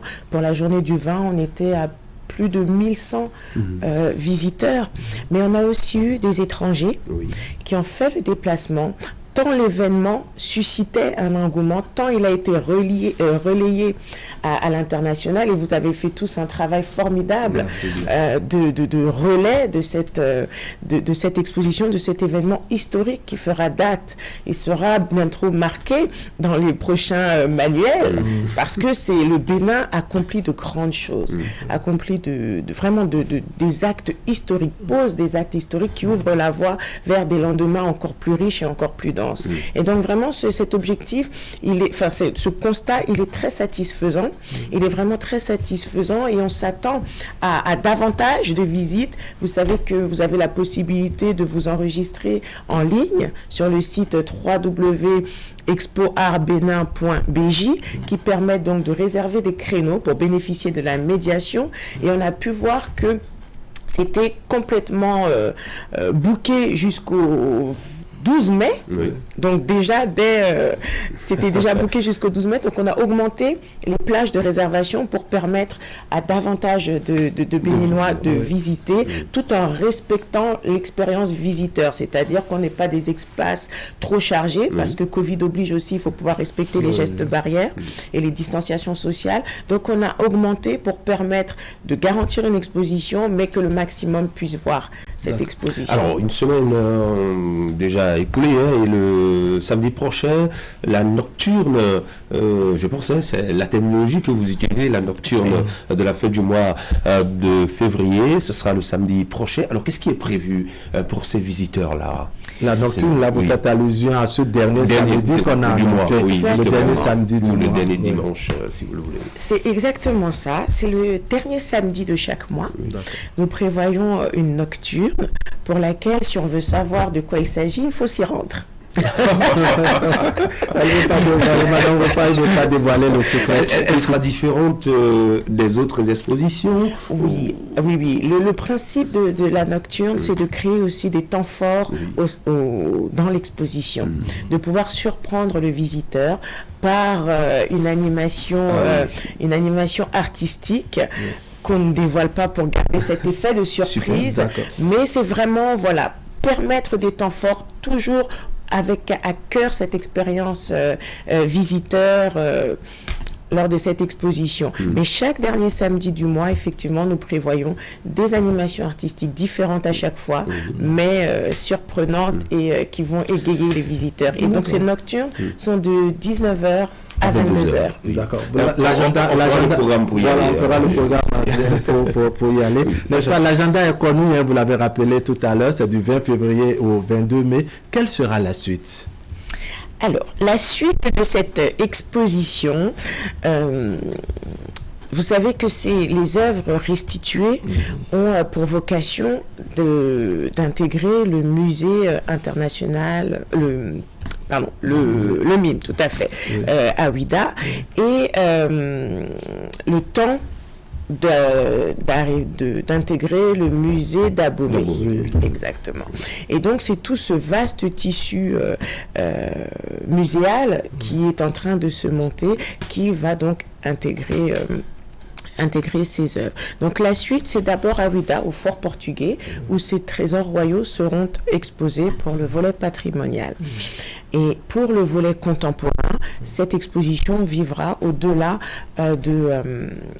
de la présidence. C'est temporairement que ces œuvres sont présentées à la présidence, puisque l'espace le permet. Sinon, c'est vrai que le musée d'art contemporain de Cotonou, qui verra le jour, aura l'occasion aussi de présenter des collections d'art contemporain. Mais pour l'heure, cette exposition vivra au-delà des murs de la présidence, et ça me permet aussi d'évoquer le programme du Hors les murs, qui est prévu dans le cadre de cette exposition, puisqu'au-delà de la présidence, nous avons souhaité aussi qu'il y ait une animation sur tout le territoire national, que ce soit du nord au sud, du centre, de l'est à l'ouest. Nous avons prévu de convier également les professionnels du domaine, les artistes de par leurs ateliers ou d'autres expositions que vous aurez la possibilité de visiter gratuitement également sur toute l'étendue du territoire pour créer un écho à cette exposition historique, à cette restitution historique et permettre à tous d'en profiter. C'est ça. Super. D'accord. Un dernier message à l'endroit de ceux qui vous suivent? Oui, je voudrais dire vraiment aux Béninoises et Béninois de faire le déplacement massivement pour pouvoir s'approprier cette culture, s'approprier cette histoire, faire honneur également à nos artistes plasticiens qui sont les témoins, les porte-flambeaux du Bénin et de ne pas se laisser compter l'événement. Tout a été mis en place pour pouvoir les accueillir de manière sécurisée, leur favoriser une expérience visiteur inoubliable et vraiment je les invite à faire le déplacement massivement. C'est du jeudi au vendredi de 15h à 18h30 avec les nocturnes mensuelles le samedi de 19h à 22h et les samedis et dimanches c'est de 10h à 18h30. C'est ça, super. On va très rapidement rappeler à ceux qui nous suivent comment accéder au site. C'est très important. C'est libre, c'est gratuit. C'est libre, c'est gratuit. Vous tapez tout simplement www.expoartbenin.bj et vous avez la possibilité d'une part de réserver en ligne, de prendre aussi toutes les informations sur les conditions d'accès et le comportement à avoir lors d'une exposition. Vous avez vraiment toutes les informations et surtout vous aurez très prochainement la programmation artistique qui est déclinée hors des murs de la présidence sur tout le territoire national. Super. Merci à vous Madame Léa Aouno Roufaï. Je rappelle aux téléspectateurs que vous êtes la directrice générale de la Galerie nationale. Voilà. Merci à vous. Bonne journée. On vous raccompagne avec le fond de l'actualité, c'est la revue de presse.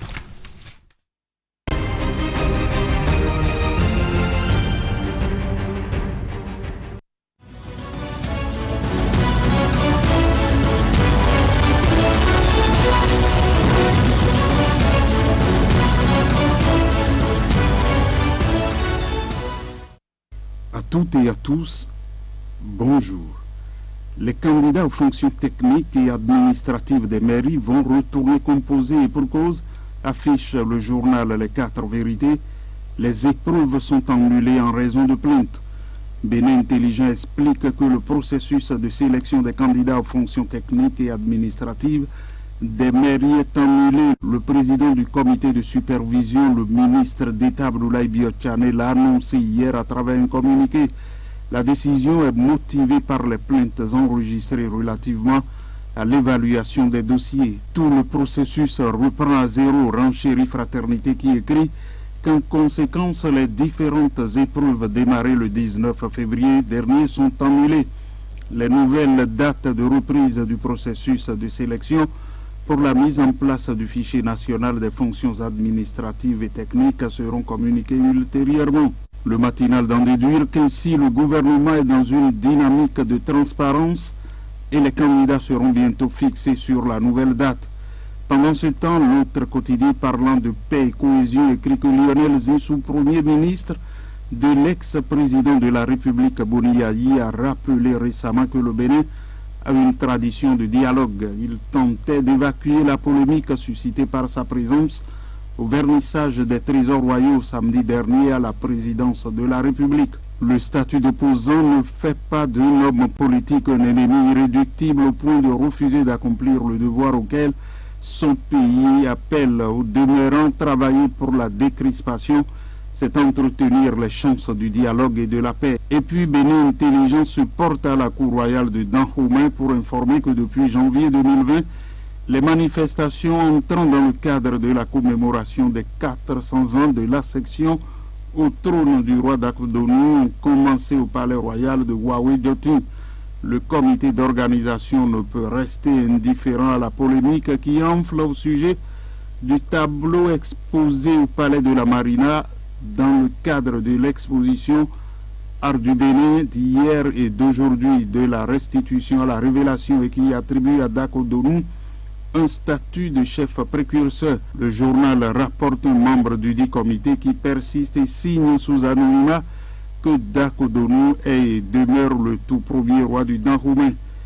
L'ex-argentier du Bénin, l'ancien ministre de l'économie et des finances, Komi Koutié, a, selon l'événement du jour, déclaré que face au vrai terrorisme auquel fait aujourd'hui face le Bénin, les militaires n'ont pas le moindre armement pour pouvoir se battre. Pire, il a affirmé que le président de la République a passé des milliards de contrats militaires avec la Chine qui l'utilise pour se bunkériser à Cotonou. À la faveur de son traditionnel point de presse d'après Conseil des ministres, le porte-parole du gouvernement Wilfried Léandre Mbedi a estimé que ce sont les informateurs de son compatriote qui l'ont induit en erreur, sinon le gouvernement le crédite d'une intelligence plus grande que celle-là.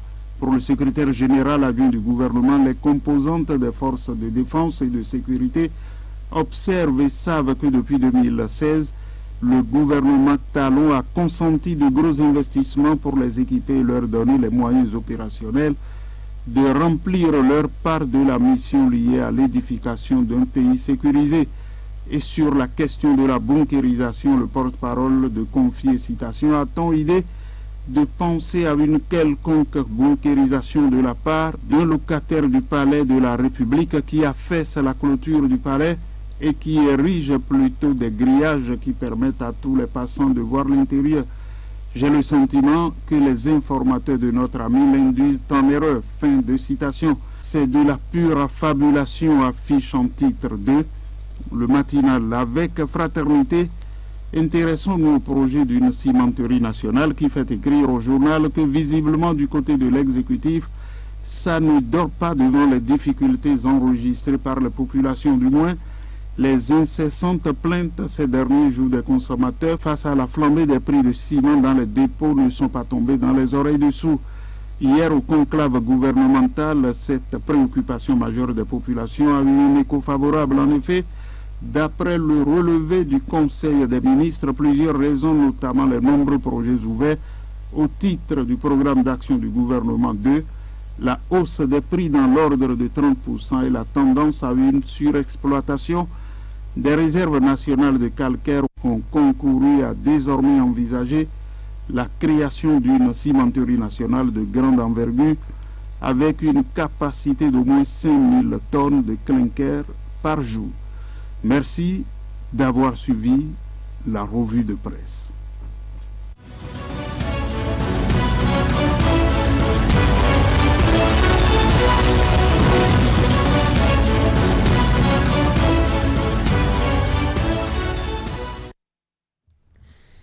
C'était chez vous la revue de presse et c'était chez vous Actu Matin. Merci à tous de votre attention. Très bonne journée, excellente suite de journée et portez-vous bien, gardez le sourire. Au revoir.